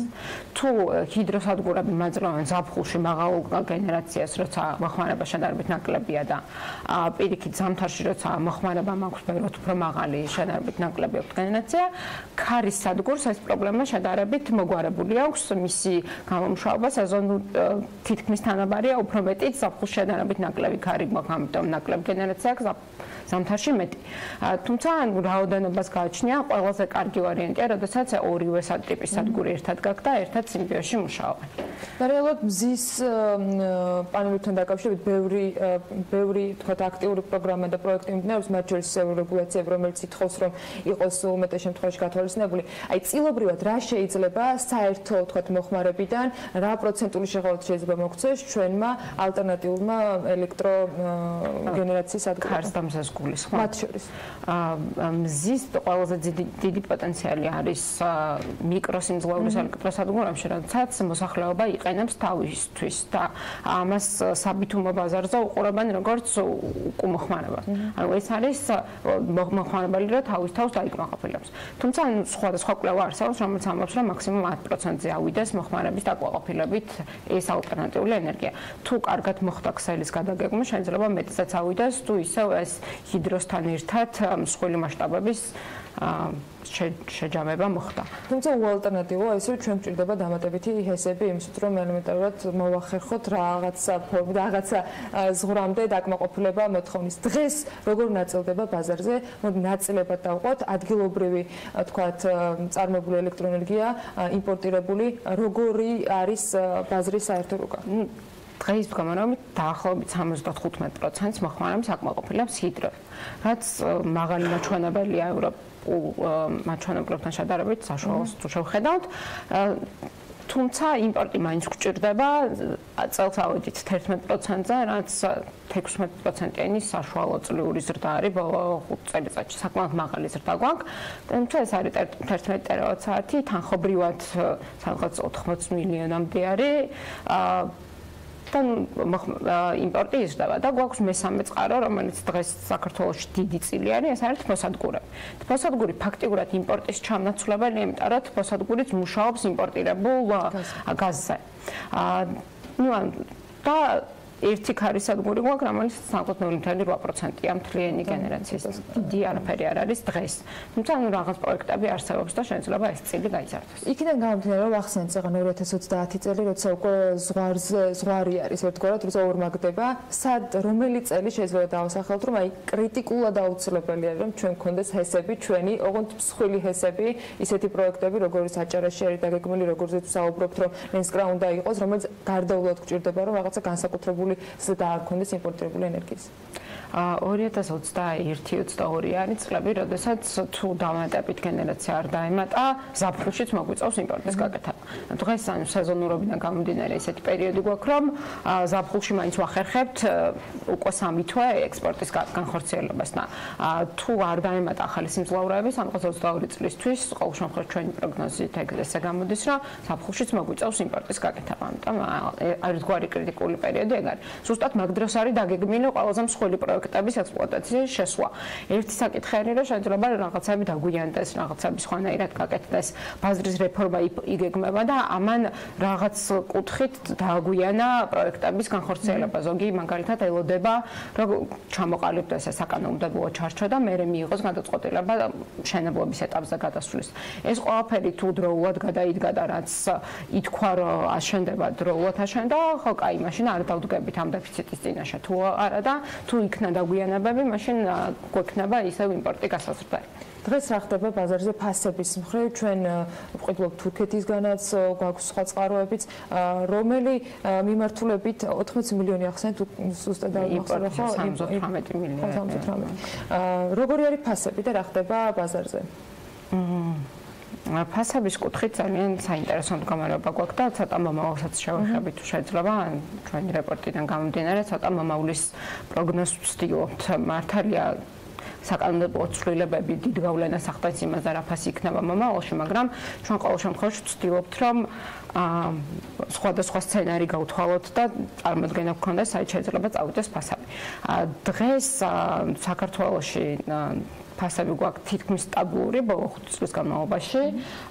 სადღაც 5 ცენტამდე არის ფასი, 4.8, 4.9 ფარგლებში და თურქეთი ყოველთვის აქამდე განიხილებოდა როგორც საექსპორტო ბაზარი, ამას ჩვენ არაერთხელ გვილაპარაკია, იმიტომ რომ 5 წლის წინ იქ იყო 8-9 ცენტი ფასი და იმათი ფასი ჩამოვიდა იქამდე, რომ დღეს თითქმის თანაბარ დონეზე არის საქართველოს საბითუმო ფასი და თურქეთის ფასი, თუმცა თურქეთის ბაზარი ჩვენთვის კვლავ ურჩება მნიშვნელოვან ბაზრად. ერთი, იმიტომ რომ თურქეთი საექსპორტო ბაზარი არის, მეორე, იმიტომ რომ 2018-ში პირველად გაკეთდა იმპორტი და შეიძლება საიმპორტო ბაზრათაც განვიხილოთ. და მომავალში იგეგმება, რომ საქართველოს გადავიდეს დღითადრე ვაჭრობაზე, ანუ ესეთი უფრო თავისუფალი ბაზარი გაკეთდეს და თუ დღითადრე ბაზარი გაკეთდა, თურქეთი, რომელსაც აგრეთვე აქვს დღითადრე ბაზარი, განიხილება ჩვენს სტრატეგიულ პარტნიორად, სადაც შეიძლება ვაჭრობა მოხდეს ყოველდღიურ დონეზე. ამიტომ თურქეთის ფასი მნიშვნელოვან გავლენას მოახდენს მომავალშიც საქართველოს ფასსაც. რეპორტში, რომელიც თქვენ აღნიშნეთ და ჩვენ გვაქვს გამოშვებული, გვაქვს თურქეთის ფასის პროგნოზი დადებული, სხვადასხვა სცენარის მიხედვით, პესიმისტური, ოპტიმისტური და ასე შემდეგ. და იქ ვცდილობთ რაღაც მომავალი 5-10 ცოტა შორეულია, მაგრამ ვცდილობთ, რომ პროგნოზი დავდოთ, საით წავა ფასის დინამიკა. მოლოდინი გვაქვს, რომ ოდნავ მაღლა ფასი, ცალკე იმათი ფასებიც მიმული არის მსოფლიო ფასებთან, მაგრამ გარკვეულწილად პროგნოზს ვაკეთებთ და საქართველოს მდგომარეობას რაც შეეხება, ჩვენი ფასი დიდწილად დამოკიდებულია იმპორტზე, დიდწილად დამოკიდებულია იმ სადგურებზე, რომლებიც შენდება, PPA-ის აძლევენ ახალ სადგურებს, ყოველ შემთხვევაში აქამდე აძლევდნენ და მომავალში ჰესები, რომლებიც შევა ექსპლუატაციაში, მათაც ექნება PPA-ის ფასი. ამიტომ ვცდილობთ ორ მაგათ პროგნოზის გაკეთებას, ერთი თუ დარჩება იგივე რეჟიმი, რომელიც დღეს არის, რა ფასი იქნება და რაღაც მოლოდინები გვაქვს ფასის და თუ გაიხსნება ბაზარი და გვექნება სრულად დერეგულირებული, მაშინ რა ფასი შეიძლება დაჭდეს. მაგრამ მინდა ვიკითხო საქსატმელს რაღაც რამდენიმე დღის წინ გამოქვეყნა FTA-ის მაჩვენებელი 2018 წლის, სადაც ენერგეტიკას კატასტროფული კლება აქვს 96%-იანი მინუსით, თუ ზუსტად მახსოვს. მეოთხე კვარტალში მე მგონი.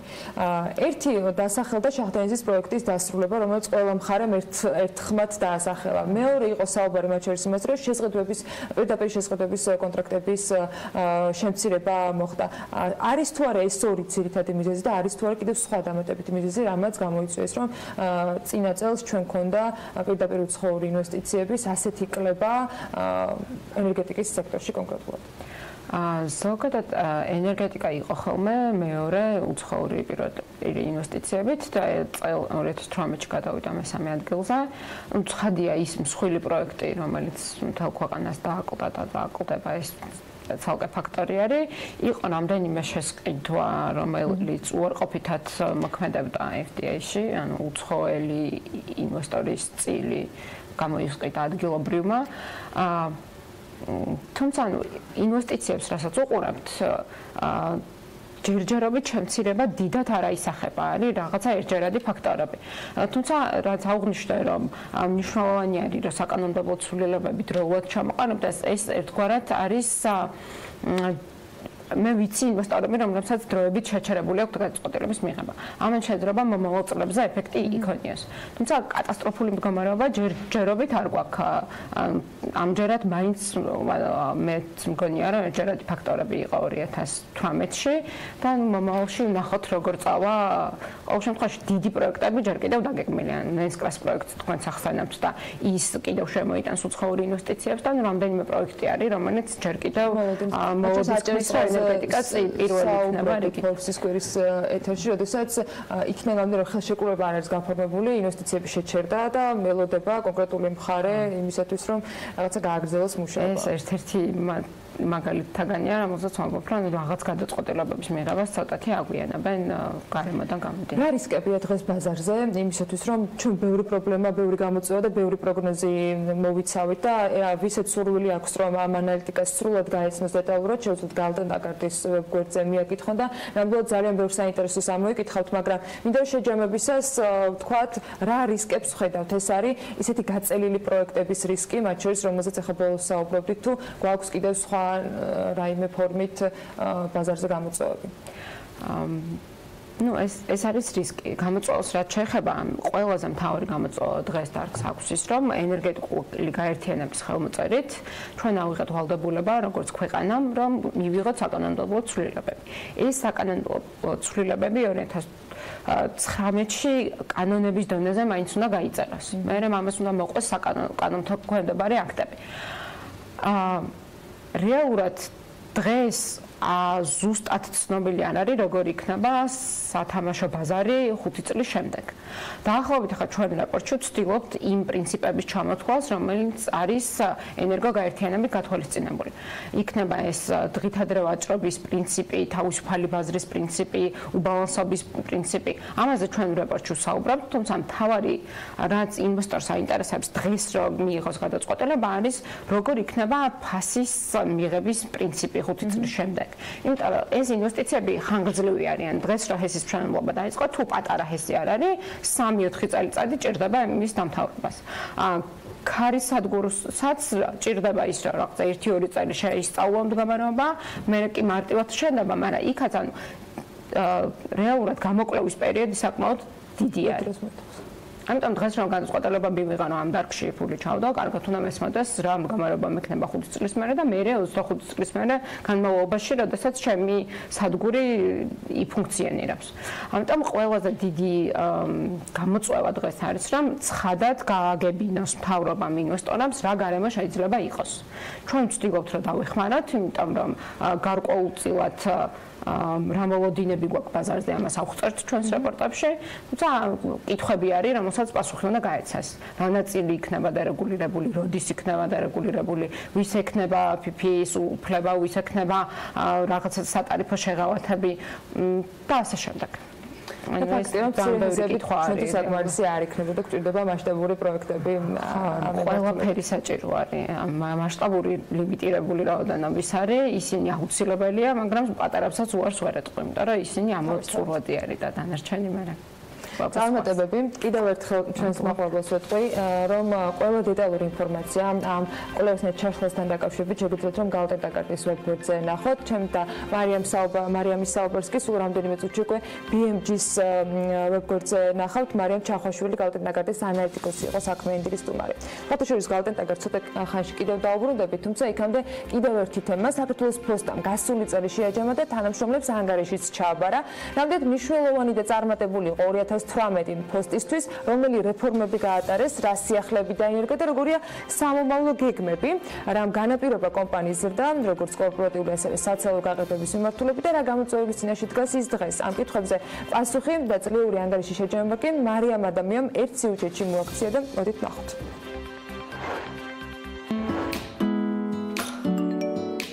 ახალი რეფორმები, პროდუქტები, წარმატებული პროექტები და შედეგად მნიშვნელოვანი ზრდა როგორც კორპორატიული, ასევე საცალო გაყიდვების მიმართულებით. ასეთია საქართველოს პოსტის 2018 წლის მოკლე შეჯამება, ვრცლად კი ასე გეტყვით. 300,000-მდე მომხმარებელი, 900-მდე კლიენტი კორპორატიული მიმართულებით. ხარისხობრივი მაჩვენებლის ზრდა საერთაშორისო გზავნილების მიმართულებით და კომპანია PricewaterhouseCoopers's 3 კვარტლის მონაცემების მიხედვით მსოფლიო რეიტინგში მეორე, ხოლო ევროპის მასშტაბით ლიდერი კომპანია. რაც შეეხება რეგისტრირებული წერილობითი კორესპონდენციის გზავნილებს 2018 წლის პრაიმის რეიტინგის მიხედვით საქართველოს პოსტა ამ ორგანიზაციის წევრი ქვეყნების 5-ში შევიდა და უკან მოიტოვა მსოფლიოს ბევრი წამყვანი საფოსტო ადმინისტრაცია. ასეთია გასული წლის მონაგარი, წინ კი გაცილებით მეტი სტრატეგიული გეგმა და გამოწვევა დგას პოსტის წინაშე. გამოწვევებით სავსე იყო გასული წელი, მათ შორის ინფრასტრუქტურული და რომელიც რჩება 2019 წლის გამოწვევას, ჩვენ უზრუნველყავით გავაფართოვეთ სერვის ცენტრები, გავხსენით ახალი და ასე შემდეგ, თუმცა ეს გამოწვევა 2019 წლისთვისაც გვჩება, გამტარუნარიანობის გაზრდა მნიშვნელოვანი, მომხმარებლის რაოდენობა ძალიან იზრდება, ისედაც ყველა მოქალაქე ჩვენი მომხმარებელია, მაგრამ მათი ინტენსივობაა გაზრდილი. გასულ წელს საქართველოს პოსტამ დანერგა 2 ახალი პროდუქტი ელექტრონული კომერციის მიმართულებით, მალეო და ქართული პროდუქტი მსოფლიოს. მალეოს მიზანია ქვეყნის მასშტაბით ყველა რეგიონის მაცხოვრებელს მიეცეს საშუალება ისარგებლოს ელექტრონული კომერციის შეთავაზებით და მიიღოს სრულყოფილი მომსახურება. პროდუქტის დახმარებით საქართველოს ნებისმიერი ტერიტორიიდან შესაძლებელი გახდა მარტივად და ხელმისაწვდომ ფასად ამანათების გამოწერა უცხოური ონლაინ მაღაზიებიდან. ქართული პროდუქტი მსოფლიოს კი გახლავთ ელექტრონული კომერციის B2B მიმართულება. საქართველოს პოსტამ მიაღწია იმას, რომ მისი აღიარება შეუმჩნეველი არ დარჩენია არც მსოფლიო საფოსტო ადმინისტრაციების წინაშე და მათი თხოვნით საქართველოს გეგმავს პრეზენტაციას აპრილის თვეში პარიზში გასამართე პოსტ ევროპის პლენუმზე, სადაც ის წარადგენს თავის მონაცემებს, თუ როგორ მიაღწია მან, რა ბერკეტები გამოიყენა ამისთვის და როგორ მიაღწია ასეთ წარმატებას, ისეთ მოკლე ხანში, როგორც 2-3 წელია. გარდა ამისა, გასულ წელს საქართველოს პოსტამ მნიშვნელოვან საერთაშორისო ღონისძიებებს, მათ შორის Post Europe-ს უმასპინძლა. ღონისძიების ფარგლებში საქართველოს ესტუმრა 52 საფოსტო ოპერატორის ხელმძღვანელი პირი. ასევე საქართველოს პოსტის მხარდაჭერით პირველად საქართველოში გაიმართა ბიზნეს ინოვაციების ფორუმი, რომელსაც 100-ზე მეტი საერთაშორისო კომპანიის წარმომადგენელი ესწრებოდა. ასეთი იყო გასული წლის მიმოხილვა, რაც შეეხება უკვე მიმდინარე წელს, კომპანია გეგმავს რიგი სერვის ცენტრების გახსნას თბილისსა და რეგიონებში, ახალი სერვისის დანერგვასა და მნიშვნელოვანი პროექტების განხორციელებას როგორც ადგილობრივი, ასევე საერთაშორისო მიმართულებით. ამინდის პროგნოზის სპონსორია სადაზღვევო კომპანია უნისონი. თავისუფალი დაზღვევა თქვენი სიმშვიდისათვის.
დღის პროგნოზის სპონსორია სადაზღვევო კომპანია უნისონი.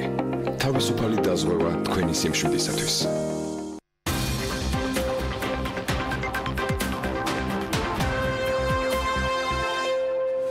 რეკლამის შემდეგ ბექაბრაციკატესთან ერთად დაგვდით საქმიანი ეთერში და დაპირებულს ვასრულებთ. გასული კვირის მიწურულს კიდევ ერთი კარგი ამბით შევავსეთ BMG-ის მკითხველებისათვის სიახლეები. წყაროთ ჩვენი ერთგული საქმიანი მკითხველისათვის, ასევე ჩვენთვის ერთგული საქმიანი პარტნიორები იყვნენ. გალტენ ტაკარტმა მიკროსაფინანსო ორგანიზაცია კრისტალის 15 მილიონი ლარის ღირებულების ობლიგაციების წარმატებით გამოშვებაზე განაცხადა. ხსენებულ ობლიგაციებზე საპროცენტო განაკვეთი რეფინანსირების განაკვეთის +4%-ით განისაზღვრება. საბროკერო მიმართულებაში წარმატებული გალტენ ტაკარტი განაცხადა არასდროს უჩივის და ამჯერად უკვე მეორე ემისიით არასაბანკო საფინანსო სექტორის წარმომადგენლებთან ფიჩის შეფასებით ყველაზე მაღალ რეიტინგული კომპანიის აქციები განათავისეს. რაზეა გათვლილი კრისტალის კორპორაციული ობლიგაციები და რას ნიშნავს კომპანიის ეს განაცხადი, ცოტა უფრო მეტი სტუმრებისაგან უნდა შევიტყოთ. ოთარ შარიქაძე, გალტენ ტაკარტის მმართველი დირექტორი და არჩილ ბაკურაძე კრისტალის დამფუძნებელი შემოგვიერთდნენ. მოგესალმებით, მადლობა რომ ხართ მორშებად საქმიანი ჩვენთან ერთად.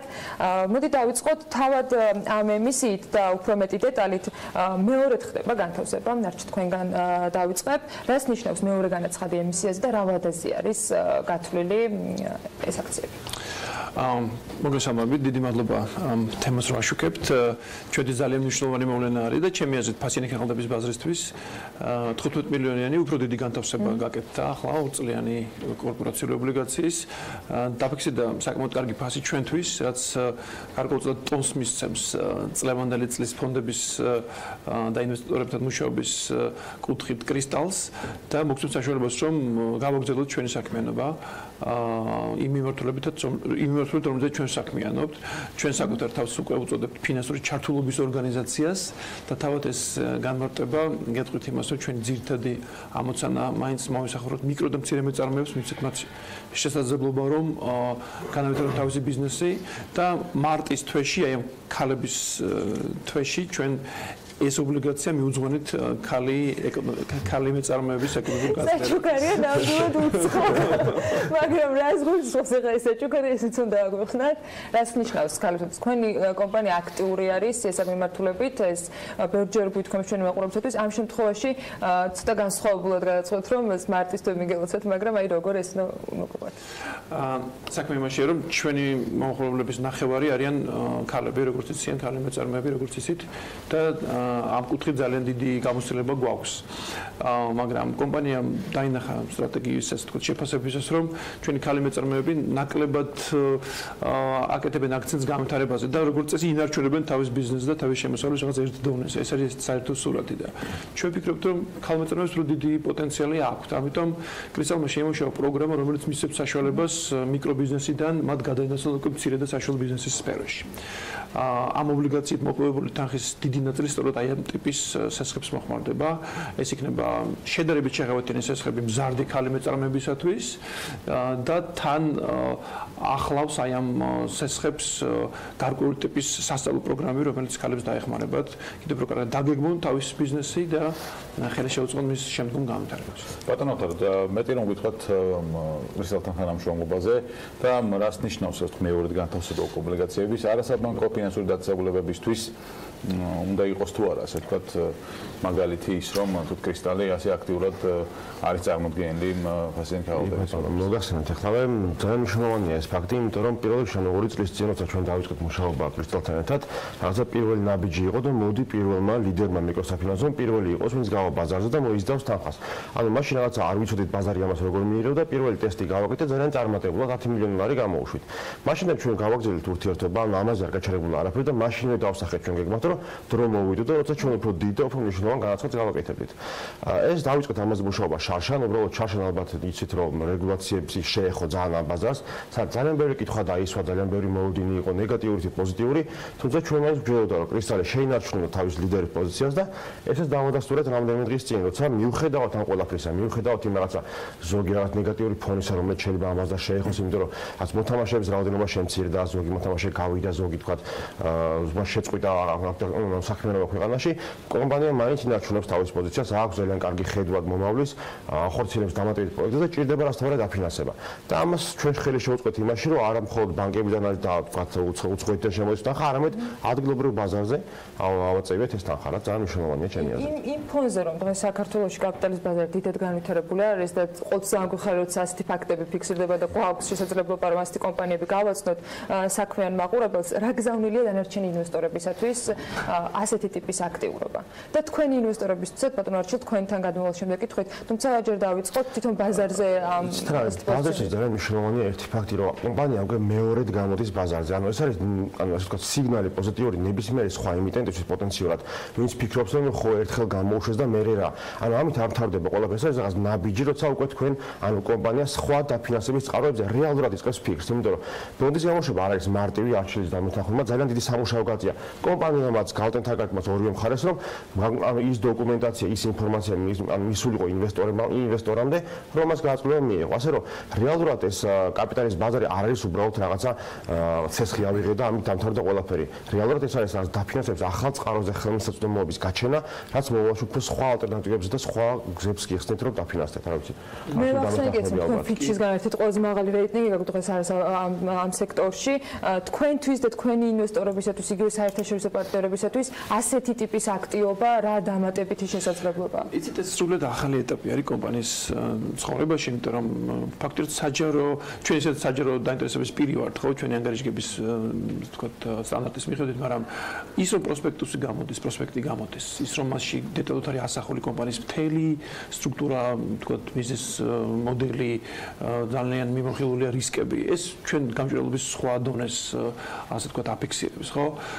რა თქმა უნდა, შეუძლებელი იქნებოდა ამ ნაბიჯის გადადგმა ოთარის და მისი გუნდის კალტენდაგარდის ძალიან სერიოზული მხარდაჭერის გარეშე ისინი არიან გასაღები, ასე ვთქვათ, ინვესტორების, ახალი ინვესტორების მიმართ და ეს ნდობაც, რომელსაც ინვესტორები, ასე ვთქვათ, ამჟღავნებენ, ძალიან მნიშვნელოვანია ჩვენთვის. ანუ რეალურად რაღაცა გარკვეული შრომის ჩადება უწევს კომპანიას, მაგრამ შედეგი არის კარგი, იმიტომ რომ სრულიად სხვა, ასე ვთქვათ, თვალსაზრისით ხდები და ჩვენ ვუყურებთ ამას როგორც სტრატეგიულ მიმართულებას. ჩვენ ვფიქრობთ, რომ ჩვენს არსებულ დაფინანსების წყაროებთან ერთად, იმის გამო, რომ ჩვენ არ გვაქვს საშუალება დეპოზიტები მოვიზიტოთ, ხო?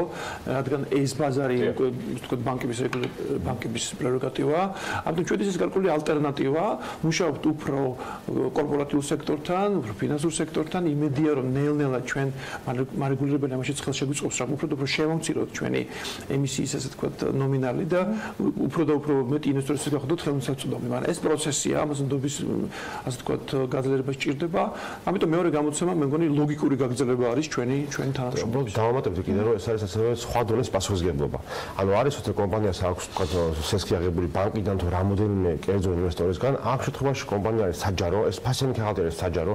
ხვალ შეიძლება ეს ფასიანი ხალხი გადაიყიდოს ნებისმიერ ინვესტორს და უბრალოდ კომპანია თავის თავზე იღებს ვალდებულებას ამ ინვესტორების მიმართ. ანუ ბაზრის მიმართ ვალდებულებას იღებს, რაც უკვე რაღაც პასუხისგებლობის სხვა დონეზე აყავს კომპანია ჩემი აზრით, რაც ძალიან მნიშვნელოვანია იგივე კორპორატიული მართლობისთვის. თანაც ინვესტორები არ არიან მხოლოდ ადგილობრივი და მით უმეტეს ჩვენი კაპიტალის ბაზრიდან გამომდინარე არის სიახლეები, თუ უცხოელებს შეუძლიათ რომ გამარტივდა იქ პროცედურები და შესაბამისად მარტივად ასე ვთქვათ ივაჭრონ ქართულ საბუნებრივ და ცხადი ესეც მნიშვნელოვანია. და მნიშვნელოვანი ზოგადად კაპიტალის ბაზრის განვითარება შეჯამებამდე სანამ ბატონო თქვენგან მინდა ვიკითხო მე მგონი არ შევცდებით ვიტყვი ასეთი ფაქტების არსებობა კაპიტალის ბაზარს თავისთავად აცოცხლებს, თავისთავად მნიშვნელოვანი, მაგრამ კიდევ რა გვჭირდება იმისათვის, რომ მათ შორის კრისტალის მსგავსად სხვაებიც იყვნენ დაინტერესებული ასეთი ფორმით, აქტიურობით და კაპიტალის ბაზარი კიდევ უფრო აქტიური და ძლიერი იყო საქართველოში. ეს თან ჩვენ უკვე დიდი ხანია ვიძახეთ, რომ რეალურად ბაზარს საქმეა სტრატეგია.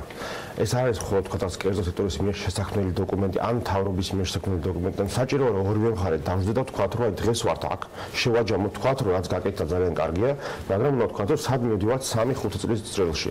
იმიტომ რომ ეს ბიზნესი არ არის თქვათ დღევანდელობით შემოფარგლული, ჩვენ უკვე არ შევთავაზებთ საუბრობთ ხვალინდელ დღეზე. ანუ როცა განთავსება გავაკეთეთ წინა კვირას, მაშინ დავილაპარაკეთ მე დარჩმა, რომ აბა შემდეგი ნაბიჯები რა იქნება? ეს იქნება ბონდები თუ ნებისმიერ სხვა ტიპის ინსტრუმენტი. ასე რომ ეს არის რაღაც გრძელვადაში უნდა დავინახოთ ეს პერსპექტივა და არა დღევანდელი რაც გვაქვს კაპიტალის ბაზარი. თუმცა პოზიტიური რაღაცები ხდება, ძალიან ბევრი კარგი მოხდა, შაშანაც გამარტივდა იგივე საგადასახადო კუთხე გითხრით ბაზარი ემისიის პროსპექტების გამოცემის კანონიც დაიხვეწა რაღაცნაირად უკვე არის წესდება სადაც შეგიძლიათ წაიკითხოთ ამოიკითხოთ როგორ დაწერო პროსპექტი თუმცა ჩვენ გონია რომ ავაჩქაროთ ტემპი ძალიან ნელა ვითარდება ეს ყველაფერი ну ბუნებრივიცაა რაღაც მომჩნევ რომ ცელაპარაკები ახალ ემიტენტს მას შეჭირდება დრო რომ გაიგოს რას ნიშნავს პროსპექტის დაწერა და ასევე იგივე ვისაუბრეთ ახლა პასუხისგებლობა და ასე შემდეგ ასე რომ მე მგონი ნელა მივდივართ ნელა ბაზარი ვითარდება თუმცა მე მინდა მაინც რომ ეს ტემპი ავაჩქაროთ და უფრო სტრატეგიულ ჭრილში ჩავაჯეროთ ყველაფერი რომ გვესმოდეს რა ნაბიჯები უნდა გადადგას და ვინ მათ შორის ანუ მთავრობამ როგორც ჩვენ რომ ივახციოთ იმ რაღაც გეგმებს თუმცა რეალურად მექნება განვითარებული კაპიტალის ბაზა. ხო, ფინანსური მაჩვენებლების პრინციპში კომპანიებსაც გამჭვირვალება საუბრობთ, როდესაც ისინი საფონდო ბირჟაზე მიდიან, აქ ძალიან ბევრი, ასე ვთქვათ, დეტალია და გამჭვირვალება მაქსიმალურად ღიაობა, ხო, მაგრამ ამ მიმართულებით ვთქვათ, კანონები შეიცვალა და ბევრ კომპანიას უკვე მოუწევს, რომ ისედაც გამჭვირვალე იყოს ფინანსური ანგარიშება ქონდეს და შეუძლიათ ალბათ პრინციპში შევამოვლოთ, რომ მე უკვე იფიქრონ ობლიგაციების გამოშვებაზე. მეტად ასე ვთქვათ, სახალხო, როგორ თქვა, აუს თუ სწორი ტერმინია, მაგრამ ადამიანები, რომლებიც ჩვეულებრივ ფიზიკური პირები, რომლებიც ჩვენი მოქალაქეები არ არიან რეალურად ჩართულები, თუმცა მათ შეუძლიათ რომ ქონდეთ ჩართულობა საფონდო ბირჟაზე იქ ივაჭრონ. ანუ ესეც ხომ მნიშვნელოვანია განვითარებისთვის. აი რა უნდა ამ შემთხვევაში კერძო კომპანიებმა უნდა იმუშაონ, მთავრობამ უნდა იმუშაონ, უნდა იმუშაოს ამ მასალაში. ცით მე ვფიქრობ ეგ სტრატეგიის ნაწილია, რომელსაც ოთარი აღწერდა ახლა. ჩემი აზრით მივალთ იმ დონემდე რომ გაჩნდება გათვითცნობიერებული ინვესტორის ცნება, რომელიც უფრო მეტ ადამიანს მოიცავს და მათ იქნება საშუალება მიიღონ აქტიური მონაწილეობა. დღესდღეობით როგორც იცი ჩვენი ობლიგაციები მაინც ვიწრო წრეში იყიდება, ეს მაინც ასე ვთქვათ კორპორატიული დიდი კომპანიების და დიდი ფინანსური ინსტიტუტების ასე ვთქვათ ის არის ინტერესის სფერო. თუმცა საერთაშორისო მოთამაშეებიც ინტერესდებიან, აი ხა უბრალოდ იმათ ხშირად არ უშვებთ რომ ეს ასე ვთქვათ აეწყოს და რიტმში ჩავიჯდეთ, მაგრამ დარწმუნებული რაღაც ეტაპზე საერთაშორისო დიდი ფონდებიც კი მიიღებენ მონაწილეობას, რომელსაც უფრო დიდი მოცულობაც სჭირდებათ და ამ კუთხით მე ვფიქრობ ბევრი რამ გაკეთება მომავალში. აქ უნდა აღინიშნოს ის რომ ჩვენი ასე ვთქვათ გამოშვება არის ლარში, ანუ ჩვენთვის ეს არის ლარის დაფინანსების წყარო, რაც არის კრიტიკულად მნიშვნელოვანი მე მგონი მთელი საფინანსო სექტორისათვის დღეს, იმიტომ რომ ჩვენი მომხმარებლები მთლიანად ლარის დაფინანსებაზე არიან დამოკიდებული და ჩვენ არც გვაქვს უფლება სხვა ვალუტაში დავაფინანსოთ. გარდა ამისა, ჩვენ ვფიქრობთ რომ ეს რეფორმა უკავშირდება კარგად საპენსიო რეფორმასაც. ხო, ახლა უკვე როგორც იცით 100 მილიონამდე არის შემოსული საპენსიო ფონდში, ეს თანხა მნიშვნელოვანი თანხა ხდება, მისი დაბანდების ადგილობრივი საშუალებების უნდა არსებობდეს და იმედი მაქვს, რომ კრისტალისნაირი გამჭვირვალე, ანგარიშვალდებული და წარმატებული ფინანსური ინსტიტუტები კიდევ იქნებიან, არა თუმცა ფინანსური, არამედ სხვა არაფინანსური ინსტიტუტები და მათი ერთობლიობა შექმნის აი ამ გარკვეულწილად ესეთ ინსტრუმენტების შესაძლებლობას, სადაც უკვე საპენსიო ფონდი აირჩევს მათგან საუკეთესოს და ასე ვთქვათ, უკვე აი ამ მნიშვნელოვან საჯარო ინტერესის ასე ვთქვათ ინვესტიციას მიიღებენ.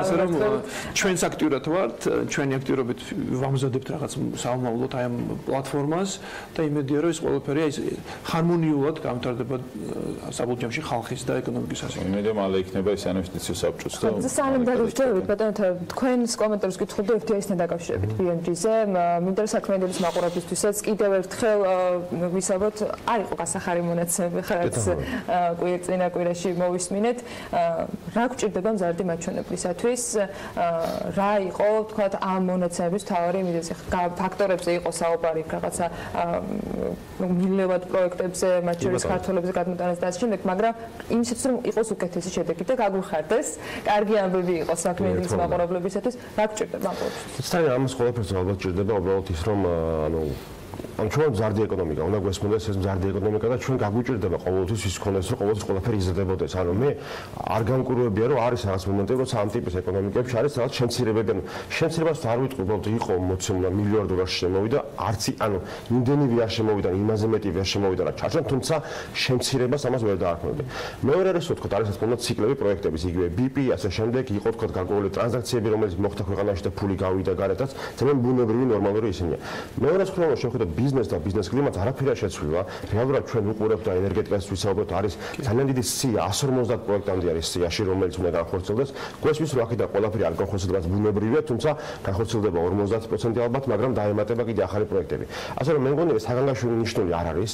უბრალოდ ეს ბუნებრივი მოვლენა არის. ეკონომიკაც არის როგორც ცოცხალი ორგანიზმია, რომელიც ხან გაიზრდება, ხან უნდა შემცირდება, რომ შედეგიც ისევ გაიზარდოს. ასე რომ მე ნეგატიურ საქმეს დიდად ვერ ვხედავ. ჩვენ უყურებთ ეკონომიკას, იგივე ტურიზმი, იგივე უცხოური ვალუტის შემოდინება ქვეყანაში, იგივე ლარის სტაბილურობა. მე მგონი ყველაფერი ამას იმ საფუძველს გვაძლევს, რომ ვიფიქროთ, რომ წელს გვიქნება კარგი წელი, თან იმის გათვალისწინებით, რომ შარშან ქვეყანამ ვერ დახარჯა საკმარისი თანხები ინფრასტრუქტურის განვითარებაში და წელს მგონი იგეგმება, რომ ეს მოხდეს. ანუ შარშან რეალურად მთავრობის დანახარჯების ჩანაცვლა კერძო სექტორმა, ანუ მათ გააკეთეს ინვესტიციები, რომელიც გამოიწვია ეკონომიკის და იგივე FDI შემოდინება.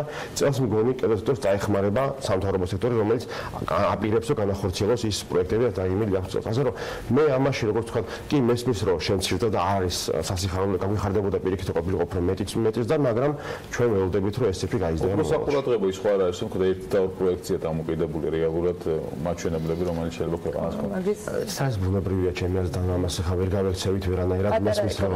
თუმცა უნდა ითქვას, რომ მაგალითად არ ვიცი, მარიამი, რომელიც ჩემამდე იყო აკულევაში, ჩანს, რომ ენერგეტიკის მოხმარება ყველაზე მეტად იზრდება მცირე და საშუალო კომპანიებზე, რაც ძალიან კარგი მანიშნებელია, ანუ აქ აქტივობა ძალიან ისეთია, იზრდება, მზარდია, ასე რომ მე მგონი, რომ ნეონოლა ეკონომიკა გასწორდება ისე, რომ მარტო ერთ და ორ დიდ პროექტზე არ უკვე ჩამოგდებული. წარმატებას გისურვებთ, იმედია რომ ეს ყველაფერი ისე მოხდება, რომ მე ვისაუბრებთ რომ როგორც ფაქტებზე. კიდევ ერთხელ შევახსენებ ჩვენს მაყურებელს, რომ კრისტალის მხრიდან 15 მილიონი ლარის ღირებულების ობლიგაციების გამოშვება მოხდა 4%-იანი 4%-ში, რა თქმა უნდა, ამას დამატებული რეფინანსირების განაკვეთი 2 წლიან ობლიგაციებზეა საუბარი. წარმატებას ვისურვებთ, რა თქმა უნდა, კრისტალსაც, ყველა იმ ადამიანს, ვინც დაინტერესებულია ამ ობლიგაციებით, შეუძლია, რა თქმა უნდა, უკვე ხელმისაწვდომობა არსებობს ამ თემასთან დაკავშირებით და გავტენთ აგარც, რომელიც ასეთ კარგ ამბებს გვაწვდის ხოლმე. ეთერში არიგაწეს გავტენთ აგარცის მმართველ დირექტორს და არჩილ ბაკურაძის კრისტალის დამფუძნებელს მასპინძლობით საქმიანი დილის ეთერში. წინ სარეკლამო პაუზე გველოდებოდა და რამდენიმე წუთში დაგიბრუნდებით.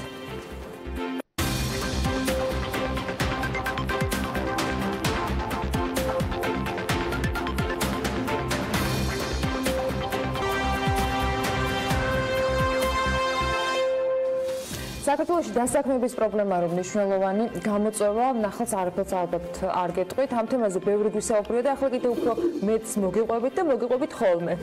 BMG და HR Hub-ი ერთობლივ რუბრიკას ვიწყებთ. რატომ იქნება ჩვენი ერთობლივი ეთერები საინტერესო და ინფორმაციებს უნდა ელოდოთ საქმიან ეთერში, ამაზე ჩვენი პარტნიორები უფრო მეტ საინტერესოს გვეტყვიან. ანი ნავდარაშვილი, HR Hub-ის დამფუძნებელი და ანი გზირიშვილი, HR Hub-ის დამფუძნებელი არიან ჩვენთან სტუმრად. დილომშვიდობის მოგესალმებით, რომ ხართ ჩვენს გადაცემაში. ნეკავს ეთერში. კი, სამი. ჩავიდე. სურვილის ჩაფიქრე. პირველ რიგში გითხრათ რუბრიკასთან დაკავშირებით, რა იქნება მთავარი, ასე ვთქვათ, ამ რუბრიკაში საკითხები, რომელსაც საქმიანი დილის მაყურებელი ყოველდღე არა, მაგრამ კვირაში რამდენჯერ? ორ კვირაში ერთხელ. ორ კვირაში ერთხელ ნახავს. HR Hub-ში იქიდან გამდინარე, რომ ეს არის HR მენეჯერების მსხვილესი ჰაბი საქართველოში, ყველა ინფორმაცია ჩვენთან იყრის თავს და ჩვენ ვიფიქრეთ და გვჯერა, რომ ვითარდება ის სფერო, რომელშიც ბევრს საუბრობენ, უზიარებენ გამოცდილებას და ამიტომ წამოვიდა იდეა, რომ HR Hub-ის შექმნის შემდეგ, რომელიც მთავარი ანალიტიკური, საინფორმაციო ანალიტიკური HR ჟურნალია ჩვენს სფეროში, გადავწყვეტეთ, რომ უფრო მეტად გავუზიაროთ საზოგადოებას ადამიანური რესურსების მართვა თან დაკავშირებული თემები და უკვე HR Hub-ი მედია მიმართულებით გააქტიურდება და HR Hub-ის რუბრიკა ექნება პირველის დილის გადაცემაში. დღეს გავხსნათ ეს ერთგვარი რჩევები და ეს პლატფორმა, თუმცა იქამდე მინდა ვისაუბრო მიზანი რა არის, თქვენთვის რატომ არის საინტერესო ამ ფორმით აქტიურობა, იმიტომ რომ დარწმუნებული ვარ, რომ მათ ვისაც სამსახური აქვს საძიებელი, ისინი თავად პოულობენ შესაძლებლობებს, ყოველ შემთხვევაში იმედი მაქვს, რომ დასაქმდნენ. თქვენი აქტიურობის მიზეზი და მიზანი რა არის და შედეგი რა გინდათ რომ მიიღოთ? ჩვენი მიზანი არის ის, რომ თქვენთანაც, იმიტომ თანამშრომლობთ გვინდა რომ უფრო მეტ ადამიანს მივაწოდოთ ხმა. საქართველოში დღეს არის ასეთი პრობლემა, რომ ერთი მხრივ ძალიან ბევრი ადამიანი ეძებს სამსახურს და მეორე მხრივ ძალიან ბევრი ვაკანსია, სადღაც გვაქვს საკმაოდ დიდი აცდენა თუ ჩავარდნა, არ ვიცი რაც შეგვიძლია დავარქვათ ამას. ჩვენ გვინდა რომ გავააქტიუროთ და პოპულარიზაცია გავუწიოთ ისეთ პროფესიებს, რომლებზეც ძალიან დიდი მოთხოვნა დამსაქმებლების მხრიდან, თუმცა სამწუხაროდ არაპოპულარულია და იგივე აბიტურიენტები არ აკეთებენ არჩევანს იმ ფაკულტეტებზე, რომლებზეც ისწავლება ეს მიმართულებები. სწორედ ეს არის ჩვენი მიზანი, რომ გავააქტიუროთ და საკმაოდ მინდა ხაზი გავუსვა, რომ საკმაოდ მაღალანაზღაურებად ვაკანსიებზეა საუბარი, იგივე ტექნიკური მიმართულებით, ინჟინერიის და მსგავსი სფეროების მიმართულებით. ხო, ჩვენ ბალანსი მოთხოვნების წოდებაზე ამ მხრივ ნამდვილად დაცული არის. სამწუხაროდ ზუსტი სტატისტიკა ან რაღაცა კვლევა იმასთან დაკავშირებით, რა პროფესიის რამდენი ადამიანი ყავს და რაზე არის მოთხოვნა კონკრეტულად მე არ აქვს ხელთ, მაგრამ დარწმუნებულია, რომ იმ მონაცემებით, რაც თქვენ გაქვთ, რასაც ფლობ, აი ყველაზე მეტად რომელი სფეროები არის აქტიური, ერთის მხრივ დასაქმების მსურველები და მეორის მხრივ ბაზარი, რომელიც ითხოვს. ჩვენ ბევრჯერ გვისაუბრია მათ შორის პროფესიულ გადამზადებაზე, რომელიც შესაძლებლობას იძლევა, რომ ადამიანისთვის რეალურად სამსახური დაიწყო, მაგრამ არის პროფესიები, რომელსაც ჭირდება უმაღლესი განათლება და ეს კიდევ ცოტა უფრო ართულებს იმას, რომ ბაზარი იღებდეს სასურველ კადრს. თქვენ ხელთ არსებულ საკმაოდ დიდ ბაზას ფლობთ.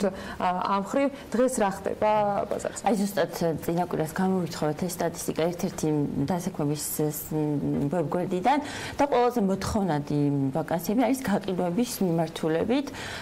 ძირითადად აი კონსულტანტები, გაყიდვების მენეჯერები, ასევე სადაზღვევო სექტორიც აქტუალურია, თუმცა აი ნაკლებად აქტუალურია იგივე მაგალითად ინჟინერის და ტექნიკური მიმართულებით, თუმცა რაც კი არის ამ მიმართულებით ვაკანსიები ვერ პოულობენ და მაგალითად ხშირ შემთხვევაში დიდ პროექტებზე უწევთ რომ ჩამოიყვანონ უცხოეთიდან ბევრად მეტი გადაუხადონ, ვიდრე შეიძლება საქართველოში ქართული ადამიანის დასაქმების კუთხით გადაუხადო და თან საქართველოში უწყობ ხელს დასაქმებას.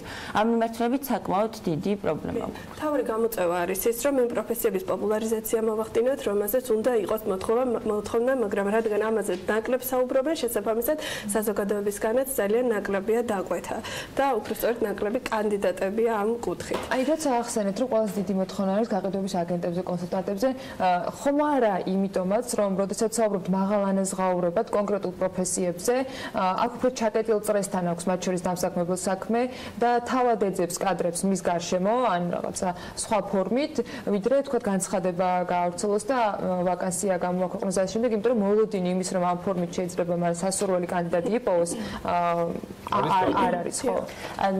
აქ ვერ დაგეთანხმებით, იმიტომ რომ ხშირ შემთხვევაში მაინც აცხადებენ ვაკანსიებს, თუმცა იგივე კონსულტანტის მიმართულებით მინდა ვილაპარაკო ამაზე, რომ სტუდენტებს რატომაც აღარ უნდათ რომ წავიდნენ, იმიტომ რომ ერთი მხრივ ცუდად აღიქმება მაგალითად კონსულტანტის პოზიცია, თუმცა აქ მინდა ხაზი გაუსვა იმას, რომ კონსულტანტის ყველა ვიწყებთ თავიდან, ნულიდან, როდესაც არ გვაქვს გამოცდილება რაღაცა ელემენტარული თქვა სხვადასხვა პოზიციით შეგვიძლია დავიწყოთ, კონსულტანტის პოზიციად მაგალითად რომ ვილაპარაკოთ, ძალიან კარგი შესაძლებლობა იმისთვის, რომ საკმაოდ დიდი გამოცდილება მიიღო, რომელიც მერე წინ დაგეხმარება შენს კარიერულ ზრდაში და განვითარებაში.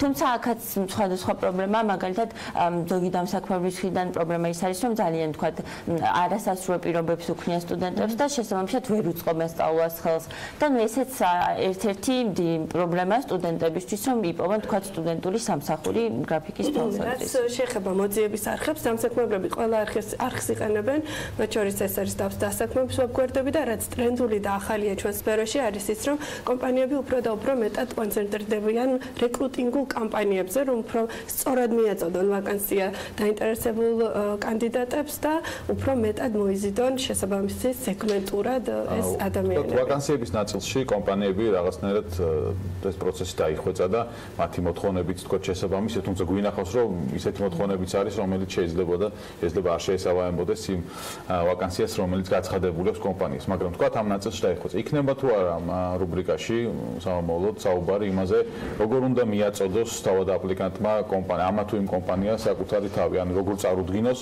როგორ გაყიდოს აი ეს CV, როგორ შეადგინოს და როგორ წავიკითხეთ ხოთა შორის ვაკანსია, ეს ძალიან მნიშვნელოვანია, ვაკანსიის მოთხოვნები, როგორ აღვიქვათ, სწორად რამდენად არის ჩვენთვის სასურველი და საინტერესო. ამ რუბრიკაში ჩვენ წარმოვაჩენთ დამსაქმებლებს, დამსაქმებლის ბრენდებს და ასევე ჩვენ გვექნება სიუჟეტები პირდაპირ ჩართობი კომპანიებიდან, სადაც გავაცნობთ უკვე კომპანიების შიდა სამზარეულოს მომავალ პოტენციურ კანდიდატებს და გავაცნობთ ასევე აქტიურ ვაკანსიებს, რომელთაც შესაძლოა დაინტერესდნენ. და რაც ყველაზე მნიშვნელოვანია, თვითონ ანუ HR მენეჯერისგან მოისმენ რჩევებს, მასთან როცა მივიდნენ განსაუბრებაზე, რაზე უნდა გამახვილო ყურადღება. ერთი მხრივ თითქოს ყველა მიცის როგორ იწერება რეზიუმე, თუმცა მაინც ვაწყდებით გარკვეულ პრობლემებს. საკმაოდ მაგალითად ეხლა ჩვენ საუბრობთ, რომ selfie არ უნდა იყოს თქვათ რეზიუმეში და სხვადასხვა მსგავსი სურათები და უნდა იყოს ოფიციალური, რომ არ უნდა იყოს ხუთგვერდიანი და ხუთფურცლიანი და ერთ ფურცელზე შეიძლება დაწერო მაგალითად გამოსვლება. ასევე ძალიან მნიშვნელოვანია, რომ თქვათ რეზიუმეში გამოსვლება იწყებოდეს ბოლოს სამუშაო ადგილიდან. ერთი მხრივ თქვათ ისეთი დეტალი არ არის, მაგრამ ძალიან მნიშვნელოვანია დამსაქმებისთვის და არა თქვათ სკოლის საკიდან და ასე შემდეგ. ფოტო რამდენად მნიშვნელოვანია, როდესაც საუბრობთ ფოტოზე, ანუ ხანდახან არის ხოლმე, აი რაღაც კარგი CV მაქვს და რეზიუმეს კარგი მაქვს, ფოტოს რას ჩავსო, ან თუ არ ჩავსო.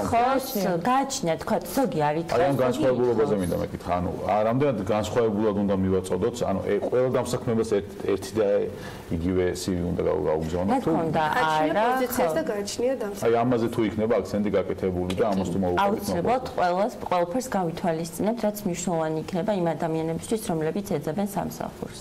და სწორედ ამ ყოფილს მოვისმენთ იმ ადამიანებისაგან, ვინც ეძებენ დასაქმებელ კადრებს და არა ერთი მიმართულებით ბევრი ძალიან საინტერესო ასევე ჩვენ უნივერსიტეტებთანაც გვექნება კომუნიკაცია და ვიკვლევთ რა არის ყველაზე მოთხოვნადი პროფესია. კარგია ის რომ ფაკულტეტი, კარგია ის რომ საქართველოს უნივერსიტეტი იქნება ამ პროგრამის პროექტის მხარდამჭერი, წარმოდგენი რუბრიკის და შესაბამისად გვექნება ყველა მხრიდან ინფორმაცია, როგორც უნივერსიტეტებიდან, უმაღლესი სასწავლებლებიდან და ასევე პროფესიული კოლეჯებიდან, ასევე დამსაქმებლებიდან და მოკლედ ყველა ინფორმაცია მოიყრის თავს ჩვენს რუბრიკაში. მაყურებლისთვის საინტერესო ინფორმაციას განსაკუთრებით აბიტურიენტებისთვის ზუსტად დღეს საქართველოს უნივერსიტეტში 18 მარტიდან 22 მარტის ჩათვლით იქნება პროფესიების კვირეული ინფორმაცია შეუძლიათ იხილონ საქართველოს უნივერსიტეტის ვებგვერდზე და თვითონ ამ პროფესიებში წარმატებული ადამიანები გააცნობენ პროფესიას რა გამოცდილება არის საჭირო იმისთვის რომ შემდეგ წარმატებული გახდე და მე ვთვლი რომ საკმაოდ საინტერესო მათთვის განსაკუთრებით მათთვის ვისაც ჯერ არ გადაუწყვეტია რა პროფესიის გახდეთ. უკეთ ეს რუბრიკა იქნება აბიტურიენტებისათვის, მშობლებისათვის, დასაქმებულებისათვის, დასასაქმებულებისათვის და მათთვის, ვინც დამსაქმებელია, ახლა იქნება მომავალში, ან ქონია მსგავსი გამოცდილება და ფიქრობს რომ შესაძლოა რაღაცები აქვს დასახვეწი და კიდევ უფრო გასავითარებელი. ბევრი ძალიან საინტერესო უნდა დაელოდოთ ანა ნავდარაშვილის და ანა გზირიშვილის HR Hub-ის დაფუძნებლების რუბრიკაში, რომელსაც საქმიან მაყურებელს შევთავაზებთ ხოლმე. მე ვჩები და თან ჩვენს მაყურებელს შევთავაზებ კიდევ ერთ სიუჟეტს. გთავაზობთ არქელის ისტორიას, რომელიც მოგვითხრობს იმას შესახებ, თუ როგორ ცხოვრობენ არქის მობინადრეები. დეველოპერი კომპანია საქართველოში, რომელიც მუდმივად ზრუნავს არქელებზე, იმისათვის რომ შექმნას სასურველი საცხოვრებელი პირობები და ამჯერად გავიცნობთ გიორგის და ოლიას ოჯახს, რომლებიც არქი მუხიანის პროექტის მაცხოვრებლები არიან და მოგიყვებით მათი ერთი დღის შესახებ.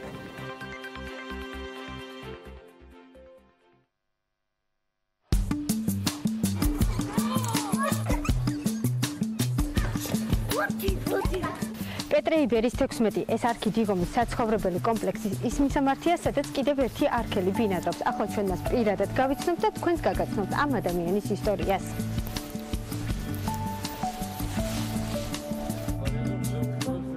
მიხეილ ნიკოლაიშვილი უკვე 1 წელია, რაც თავის პატარა ოჯახთან ერთად არქის დიდი ოჯახის წევრია. სახლში ვცხოვრობ, მე რა თქმა უნდა, მიხეილ ნიკოლაიშვილი, ჩემი მეუღლე, ნატო გუგუნიშვილი და ჩემი შვილი, ისიც მიხეილ ნიკოლაიშვილი. ჩემი მეუღლე ნატო გუგუნიშვილი არის ევექსის ოჯახის ექიმი. აქ დიდი დიღმის ევექსის ოჯახის ექიმი. ჩემი შვილი მიშიკო ნიკოლაიშვილი არის აბიტურიენტი. აი ეს არის ჩვენი პატარა ოჯახი ძალიან შემოდგენილი. მიხეილ ნიკოლაიშვილი პროფესიით მათემატიკოსია. იგი სამტრედიის რაიონის სოფელ კორბახატში 1957 წელს პედაგოგების ოჯახში დაიბადა. პროფესიის არჩევაშიც დიდი როლი სწორედ მის ოჯახს მიუძღვის. 40-მდე სამეცნიერო ნაშრომი, ერთი მონოგრაფიის თანაავტორობა და ერთიც გამოქვეყნებული სალექციო კურსი. ეს მიხეილ ნიკოლაიშვილის 40 წლიანი მუშაობის მონაგარია სალექციო კურსების პარალელურად. 2006 წელს დავიცავე დისერტაცია, საკანდიდატო დისერტაცია, მაგრამ ახლა უკვე სადოქტორო თითქება. იმის მერე ვაგრძელებ აქ სამეცნიერო მუშაობას და პარალელურად ლექციებს ვატარებ. ჩვენი გმირის სამუშაო დღე დილის 7 საათზე იწყება. მიუხედავად დროის სიმცირისა, ყოველთვის ცდილობს სახლში დაბრუნებული მამის კვალზე წასულ შვილს დაეხმაროს, ამიცადინოს. უმცროსი მიშიკოსათვის ახლა მეტად საპასუხისმგებლო წელია. იგი აბიტურიენტია. დახმარებას და რჩევების მიცემას ოჯახის უფროსი არც მომავალი ბინის მკითხველებისთვის იშურებს. პირველ რიგში მიაქციო ყურადღება იმას, რომ მე პირადად ვაძლევ გარანტიას იმას, რომ ეს ფული არ დაეკარგებათ. მეორეს ბინა იქნება გადასარევად აშენებული. აი თომედეგი რო არის თქვენ უყურებთ აგერ და მეც უყურებ ხო? აი ჩვენ წელს გათხოვა არ ჩაგვირთია. იმენა თბილინა და იცით რა არის ჩვენი პატარა ოჯახისთვის ძალიან კომფორტულია. ხო და მე შენდება ძალიან ხარისხიანად, ძალიან კარგად და ძალიან სწრაფად. მე ვთვლი რომ ვარ არქელი. ნამდვილად თუ არა არქელი, იმიტომ რომ იმდენი ურთიერთობა მქონდა ამ ხალხთან, იმ დამხმარე ფარდზე, იმ რაღაც ეზოზე, ასე თუ გააგრძელებს არქი. მე დარწმუნებულია რომ ძალიან ბევრი მე მგონი ყავს და კიდევ უფრო მეტი ეყოლება. ბინის ადგილმდებარეობის არჩევა ნიკოლეიშვილების ოჯახს არ გასჭირვებიათ. დიდი ხომთან 15 წლიანი ცხოვრება და სიყვარული აკავშირებს.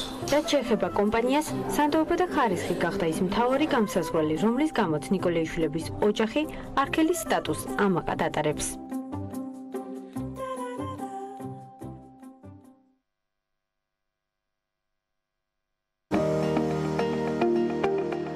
ამინდის პროგნოზის სპონსორია სადაზღვევო კომპანია უნისონი.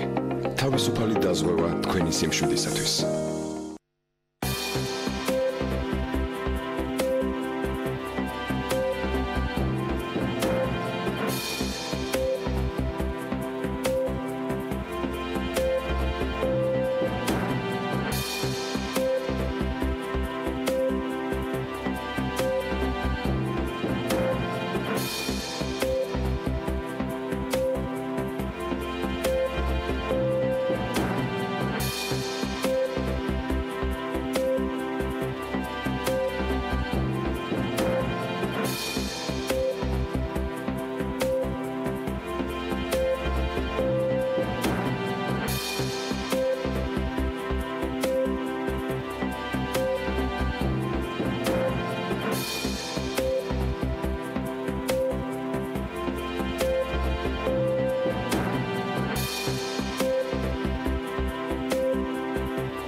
ამინდის პროგნოზის სპონსორია სადაზღვევო კომპანია უნისონი.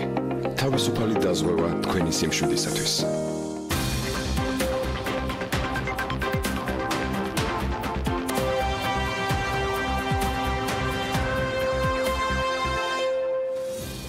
მოგზაურებს საქმიანი დილას საქართველოს ეკონომიკის და მდგრადი განვითარების სამინისტროს მხარდაჭერით ფშავ ხევსურეთის და გუდამაყრის სათემო ინტერნეტიზაციის პროექტი დაიწყო, რომლის ფარგლებშიც ფშავის, ხევსურეთის, არხოტის, შატილის, არდოტის, ასევე გუდამაყრის ხეობების სულ 76 სოფელი, 496 ოჯახი და 1291 მუდმივი მაცხოვრებელი, მათ შორის 4 საშუალო სკოლა ინტერნეტით დაიფარება, ამასთან მოეწყობა ფიქსირებული IP-ით სატელეფონო ქსელი 50 აბონენტისთვის. ხელშეკრულება ფშავ ხევსურეთის და გუდამაყრის სათემო ინტერნეტიზაციის პროექტის სახელმწიფოს მხრიდან დაფინანსების შესახებ უკვე გაფორმებულია. წინ დიდ საკმაოდ მასშტაბური სამუშაოა, თუმცა შედეგი მრავალმხრივად სასარგებლო უნდა იყოს. რა გამოწვევები აქვს ეკონომიკის სამინისტროს ამ ხელშეკრულებით დასაფარი?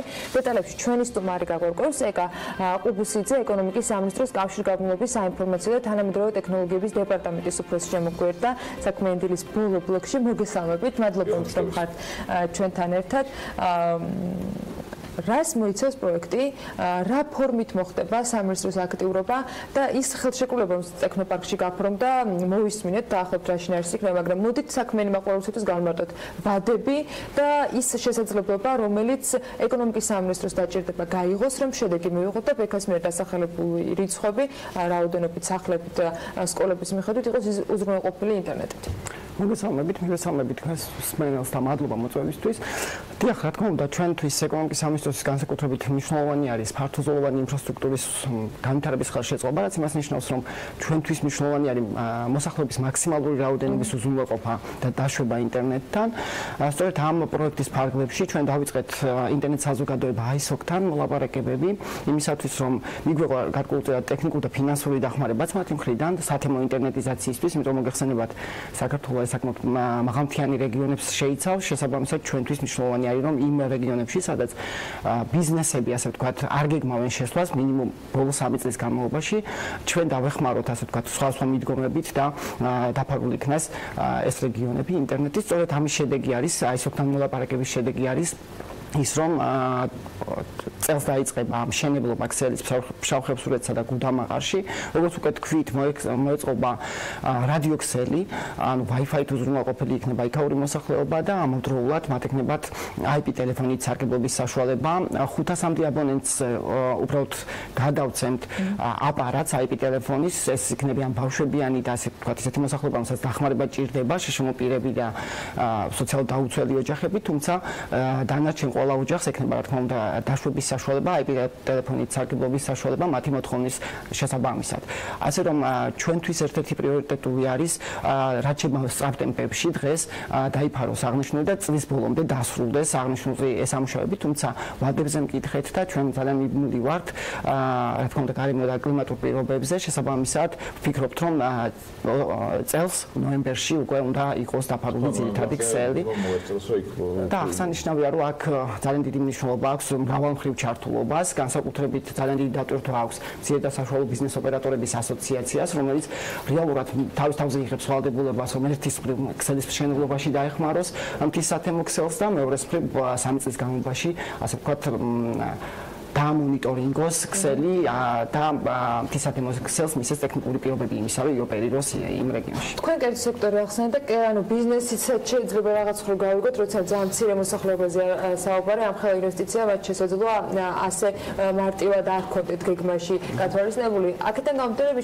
მაქვს კითხვა, რა უჩდება სახელმწიფოს ამ ყველაფერს აკეთება. გითხრათ რომ ეს ძალიან მნიშვნელოვანია, მაგრამ საინტერესოა თანხების რა თანხა გაქვთ გათვალისწინებული გეგმა. როგორც იცით, პარასკევს გასულ კვირას ტექნოპარკში გაფორმებული ხელშეკრულების შესაბამისად სახელმწიფოს მხრიდან გამოიყო ასე მთის განვითარების ფონდის ასიგნებებიდან გამოიყო 257,000 ლარი, რომელიც ძირითადი ქსელისთვის მოწყობილობების შეძენას მოხმარდება. ჩვენ ყავს რამოდენიმე დონორი, ერთი ვახსენე აისოკი და მასიმის ჩართულობა არის 25,000 დოლარის ოდენობით, რომელიც უკვე ქსელის მშენებლობას მოხმარდება. ჩეხეთის საელჩო საქართველოში არის აქტიურად ჩართული და 150,000 ევროს ფარგლებში არის გამოყოფილი თანხა, ასევე ძალიან დიდი ჩართულობა ოპერატორების, უფასო კოლოკაციების ან ძალიან დაბალ ფასად კოლოკაციების, რომელიც ქსელის მშენებლობისთვის არის საკმაოდ ძალიან სამეთ პროექტია ეს თანხები. ეს თანხები არის სამეთ პროექტი. დაახლოებით ღირებულება არის 130,000 ამერიკულ დოლარზე ოდნავ მეტი, თუმცა ჩვენ დონორების საშუალებით მივიღეთ გარკვეული თანხა და ის რაც დანარჩენი თანხა გამოიყო სახელმწიფოს. თავდანეკა იმ ფონზე რომ ჩვენ რამდენიმე წლის წინ ფაქტობრივად დაანონსებული ქონდა, მათ შორის ამ ეთერშიც ბევრჯერ დავაანონსეთ ძალიან დიდი სიხარულით, რომ საყოველთაო ინტერნეტიზაციის პროექტი მუშაობდა, რატომ გახდა საჭირო რომ ცალკე ამ თქვათ სოფლებისათვის, ამ რეგიონისათვის სახელმწიფოს კიდევ დამატებითი თქვათ ძალისხმევა დაეხარჯა ინტერნეტიზაციისთვის და მე აუცილებლად ნაკითხოთ რა ბედი ეწია თქვათ ამ პროექტს, ამ დღეს გრჩება ისეთი თქვათ ადგილები საქართველოში, სადაც საჭიროა რომ კიდევ თქვათ სახელმწიფომ ახალი ხელშეკრულებები გააფორმოს, თანხები მოიწიოს დონორებისაგან და პარტნიორებისაგან, იმისათვის რომ მივიღოთ შედეგი, რომ 21 საუკუნეში ინტერნეტი იყოს ხელმისაწვდომი. როგორც გვახსენე, ჩვენი სახელმწიფო ზოგადად მთავრობისთვის და ეკონომიკის და განვითარების სამინისტროსთვის ერთ-ერთი მნიშვნელოვანი ფართოზოლოვანი ინფრასტრუქტურის განვითარება და ამ მხრივ მრავალმხრივი სამუშაოები გვაქვს დაწყებული. ერთ-ერთი არის მსოფლიო ბანკის დახმარებით ფართოზოლოვანი ინფრასტრუქტურის განვითარების სტრატეგიის შემუშავება, რომელიც რეალურად დასრულებულია და ვფიქრობ, რომ წელს მივიღებთ აღნიშნულ სტრატეგიას, რომლის ფარგლებში ზუსტად არის გაწერილი და არის სახელმწიფოს როლი, რა არის კერძო კომპანიების როლი, რა არის მარეგულირებელი ორგანოს როლი, იმისათვის რომ ჩვენ მივახციოთ იმას, რომ მაქსიმალურად დიდი რაოდენობა ჩვენი მოსახლეობისა მათ გქონდეთ წვდომა ინტერნეტზე. ეს ერთი ძირითადი პროექტი, ხოლო რაც შეეხება დაფინანსებას, ზოგადად სახელმწიფოს მხრიდან დახმარებას, ფართოზოლოვანი ინფრასტრუქტურის განვითარების მიმართულებით მრავალმხრივი არის მოდელები. ერთი არის როგორც ახსენეთ, საყოველთაო ინტერნეტიზაცია, რომელიც როგორც ახსენეთ უკვე ფაქტურად განსაზღვრული არის და ძალიან მალე იმ სეგმენტებს, რომელშიც არ შედის არც კომპანიები და არც კერძო კომპანიებზე მაქვს საუბარი და არც სათემო ინტერნეტიზაციით არ დაიფარება, რა თქმა უნდა უზრუნველყოფს ინტერნეტით. სათემო ინტერნეტიზაციის დატვირთვა კი თავის მხრივ ცოტა განსხვავებული არის. აქ არის რეალურად ძალიან ბენეფიტურია იმ მოსახლეობისთვის, რომელიც იმ რეგიონში არის, რადგან თემი შეიქმნა, ანუ თემი იქნება მისი მოსახლეობა დასახლებული პიროვნებებით, ანუ რეალურად საქმდებიან ადგილობრივი მოსახლეობა და სწორედ იმიტომ ვახსენე, რომ მცირე და საშუალო ბიზნეს ოპერატორის ასოციაციის როლი არის ძალიან დიდი, იმიტომ რომ ტოა, ასე ვთქვათ, შემოკლებით იღებს ვალდებულებას, რომ დაატრეინინგოს იქაური მოსახლეობა, ანუ თემი, IP-ი სათემო ქსელი, რათა მათ ისწავლონ როგორ ოპერირონ, ისწავლონ როგორ ააშენონ ქსელი და შემდგომ როგორ შეინახონ ქსელი. აკითხოს რაღაც შეგამოდან თქვენ მაშინ ასე გკითხავთ, ხართ თორე შეთანხმებული ამ საყოველთაო ინტერნეტიზაციის პროექტის ფარგლებში ასეთი პროექტები ერთმანეთს რომ ელემენტად არ ფარავდეს და როგორ არის დაყოფილი, იმიტომ რომ საინტერესოა ნამდვილად, ანუ რა სამუშაო ჩატარდა საყოველთაო ინტერნეტიზაციის მიმართულებით, ანუ სად მივიდა, ანუ თემი რატომ გამოიყოფა საერთოდ? გაყოფილი არის, მოდი დავყოფ ასე ვთქვათ სეგმენტებად. არსებობს სეგმენტები, რომელსაც ტელეკომუნიკაციის ენაზე ეძახიან შავი ზონები, სადაც ოპერატორები ოპერირებენ და იქ არ საჭიროებს სახელმწიფოს მხრიდან არანაირ ჩარევას. არსებობს თეთრი ზონები, სადაც არ არსებობს არც ერთი ოპერატორი და შესაბამისად რეგიონს ჭირდება დახმარება. აღნიშნულ თეთრ ზონებშიც იყოფა კატეგორიებად, ხომ? არის რაღაცა გარკვეულწილად შედარებით დაუსახლებელი და მაგალითად შავხევსურეთ გუდამაყაში და მე მინდა აღნიშნო რომ 2017 წელს ჩვენ თუშეთის ინტერნეტიზაცია განვახორციელეთ. არის სოფლები, სადაც რამდენიმე ადამიანი ცხოვრობს. მოდი დავყოფ ასე ვთქვათ მოსახლეობის რაოდენობით, სადაც 200 რამდენი სოფელი და ადამიანების რაოდენობა სადაც 200 და 200-ზე მეტი არის, ანუ უფრო მჭიდროდ დასახლებული არის სოფლები. იქ საყოველთაო ინტერნეტიზაციის ნაწილი დაფარავს, რა თქმა უნდა კოორდინაცია გვაქვს, ხოლო სადაც 200-დან 200-ზე ნაკლები არის მოსახლეობა, იქ უკვე სათემო საჭიროებს, ვინაიდან მთელ სოფლიოში ეს არის პრაქტიკა და სწორედ ISOC-ის როლიც, ISOC არის როგორც ვთქვი, ინტერნეტ საზოგადოება, საერთაშორისო ორგანიზაცია, სწორედ მათი როლიც სათემო ინტერნეტიზაციის, ასე ვთქვათ, ფინანსურ და ტექნიკურ დახმარებებში გამოიხატება და ამ ორგანიზაციის უკვე ორჯერ დახმარებით მივახციეთ იმას, რომ ჯერ თუშეთი და ეხლა შავხევსურეთ გუდამაყარს დავფარავთ ინტერნეტით. აი ამ თეთრ ზონებში ვინ არის კიდევ მოხვედრილი, რომელი თქო სოფლები არის მოხვედრილი, რომელი რაიონებიდან გეგმაში რა გაქვთ გარდა შავხევსურეთს? ძალიან ბევრი არის ჩამონათვალი სოფლების ის პროცენტულობა, რომელიც თეთრ ზონაში მოხდა სოფლების ჩამონათვალში, თუმცა აქედან წილი მაღალმთიანი რეგიონების და სადაც საჭიროებს სათემო ინტერნეტით დაფარვას, ეს არის, არ ვიცი, შემდგომ ეტაპზე ეს ძალიან შორია ჯერ ამაზე საუბარი, იმიტომ რომ მოვურჩეთ დღეს უკვე დაწყებული პროექტი. სწორედ ის არის, რომ რადგან თემს ის გამოცდილება არ აქვს, რომ თვითონ ააგოს ქსელი და მოემსახუროს მოსახლეობას, აქედან გამომდინარე საჭიროებს ასე ვთქვათ ოპერატორების დახმარებას და შესაბამისად გარკვეული ოპერატორებია საჭირო იმისთვის, რომ მათ დაუწიონ ასე ვთქვათ. საერთაშორისო ტელეკომ ოპერატორების ასოციაცია დღეს ამ ეტაპზე ამ პროექტშია ჩართული, თუმცა არ არის გამორიცხული. ჩვენ რა თქმა უნდა ეკონომიკის სამინისტრო გავაგრძელებთ საერთაშორისო ორგანიზაციებთან თანამშრომლობას იმისთვის, რომ კვლავ ვიპოვოთ დაფინანსება საჭიროებიდან გამომდინარე. სახელმწიფო, იმიტომ რომ ჩვენ ხედავთ, რომ განსაკუთრებით მაღალმთიანი რეგიონების განვითარება ჩვენი ქვეყნისთვის ძალიან მნიშვნელოვანი არის. სახელმწიფოს თავის მხრივ მზად არის ჩაერთოს მაქსიმალურად იმისთვის, რომ მსგავსი რეგიონები იყოს დაფარული და რაიცი მოვიაზრებთ ასე ვთქვათ, ძალიან ადრეა კიდევ ვიმეორებ, მაგრამ რაჭა-ლეჩხუმ სვანეთს ისევ სათემო ინტერნეტიზაციის ნაწილში იმ სოფლებს, რომელიც არის მაღალმთიან რეგიონებში. თუშეთის პროექტმა შეგვიძლია ვთქვათ, რომ გაამართლა მე შემიძლია ვთქვა, რომ თუშეთის პროექტმა გაამართლა, იმიტომ რომ ჩვენ იმის შემდეგ რაც ქსელი გაეშვა, გქონდა შეხვედრები ადგილობრივ მოსახლეობასთანაც, მათ შორის ძალიან აქტიურად არის ჩართული მცირე და საშუალო ბიზნესის ასოციაციაც ზუსტად იმ გამოკითხვებში, გაინტერესებდა რა შედეგი დაგვიდგა, განსაკუთრებით ამან დადებითად იმოქმედა გარდა იმისა, რომ რა თქმა უნდა მათ აქ კომუნიკაცია და წვდომა ინტერნეტთან გარდა ამისა ძალიან დადებითად იმოქმედა მცირე და საშუალო ბიზნესებისთვის, ასე ვთქვათ, საოჯახო ტიპის სასტუმროებისთვის, ტურიზმისთვის, ერთ-ერთი ხელშემწყობი, ერთ-ერთი მნიშვნელოვანი ხელშემწყობი ფაქტორია ეს და პირადად მე როდესაც მოვხვდი თუშეთში მე ძალიან ბევრი ჯგუფი ვნახე, ასე ვთქვათ,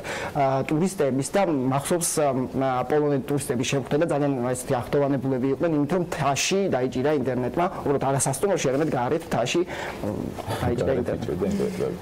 ხო, ტურიზმისთვის ძალიან მნიშვნელოვანი იქნება და რა თქმა უნდა თითოეული ადამიანისათვის, რომელიც ამ შესაძლებლობის გამოყენება შეძლებს. წარმატებას გისურვებთ პროექტის განხორციელებაში და იმედია, რომ არანაირი მეტეოროლოგიური პირობების გამო მის გადავადებას, ასე ვთქვათ, რეალური საკითხი არ დადგება. ეკა ყუბუსიძეს ეკონომიკის სამინისტროს კავშირგაბმულობის საინფორმაციო და თანამედროვე ტექნოლოგიების დეპარტამენტის უფროს მასპინძლობთ საქმიანობის ეთერში. დავიდრე დაგემშვიდობებით ისევ განათლების თემას უბრუნდებით საგანმანათლებლო სააგენტო IRL-მა ქართველი სტუდენტებისათვის განათლების მასშტაბურ გამოფენას უმასპინძლა, სადაც დაინტერესებული პირები გაიცნენ თუ რა არის საჭირო სწავლის საზღვარგარეთ ტოპ უნივერსიტეტებში, კოლეჯებსა და საზაფხულო სკოლებში გასაგრძელებლად. სტუდენტებმა, აბიტურიენტებმა და სკოლის მოსწავლეებმა ყველა დასმულ კითხვაზე მიიღეს პასუხი ამ უწურავი ინფორმაცია და ახალი სასწავლო წელიც დაიგეგმა. რატომ არის მნიშვნელოვანი საერთაშორისო განათლების გამოფენა და რა უნდა ვიცოდეთ თუ სწავლის გაგრძელებას საქართველოს ფარგლებს გარეთ ვაპირებთ? მარიამ ადამიანის სიუჟეტი უნდა ვნახოთ. საზღვარგარეთ განათლების მიღების ტენდენცია წლიდან წლამდე სულ უფრო და უფრო იზრდება. პირველ რიგში ევროპა არც თუ ისე შორსაა ჩვენგან და მეორე საზღვარგარეთ სწავლის დამთავრების შემდეგ ბევრად უფრო პერსპექტიული სამსახურის პოვნის შანსი ჩნდება. ადამიანების უმრავლესობა ფიქრობს, რომ სწავლა საზღვარგარეთ დიდ ფინანსებთანაა დაკავშირებული ან განსაკუთრებულად ჭკვიანი ადამიანების ხვედრია. თუმცა ეს ასე არ არის. თუ კი გაქვთ სურვილი და მონდომება აკეთოთ ყველაფერი დღეს, ხვალინდელი წარმატებისთვის საზღვარგარეთ სწავლის ოცნება რეალობად იქცევა. მიზნის მიღწევაში კი საგანმანათლებლო სააგენტო ILL-ი დაგეხმარებათ, რომელიც აიოლებს საზღვარგარეთ წამყვან უნივერსიტეტებში მოხვედრას და ხელს უწყობს დაინტერესებულ პირებს ხარისხიანი განათლების მიღებაში, თანაც სტიპენდიით. სწორედ ამ მოტივით უმასპინძლა ILL-მა საერთაშორისო განათლების მასშტაბურ გამოფენას თბილისში და ამომწურავად გასცა პასუხი კითხვას, თუ რა უნდა ვიცოდეთ, თუ კი დასავლეთის მოწინავე უნივერსიტეტებში, კოლეჯებში და საზაფხულო სკოლებში გსურს სწავლის გაგრძელება.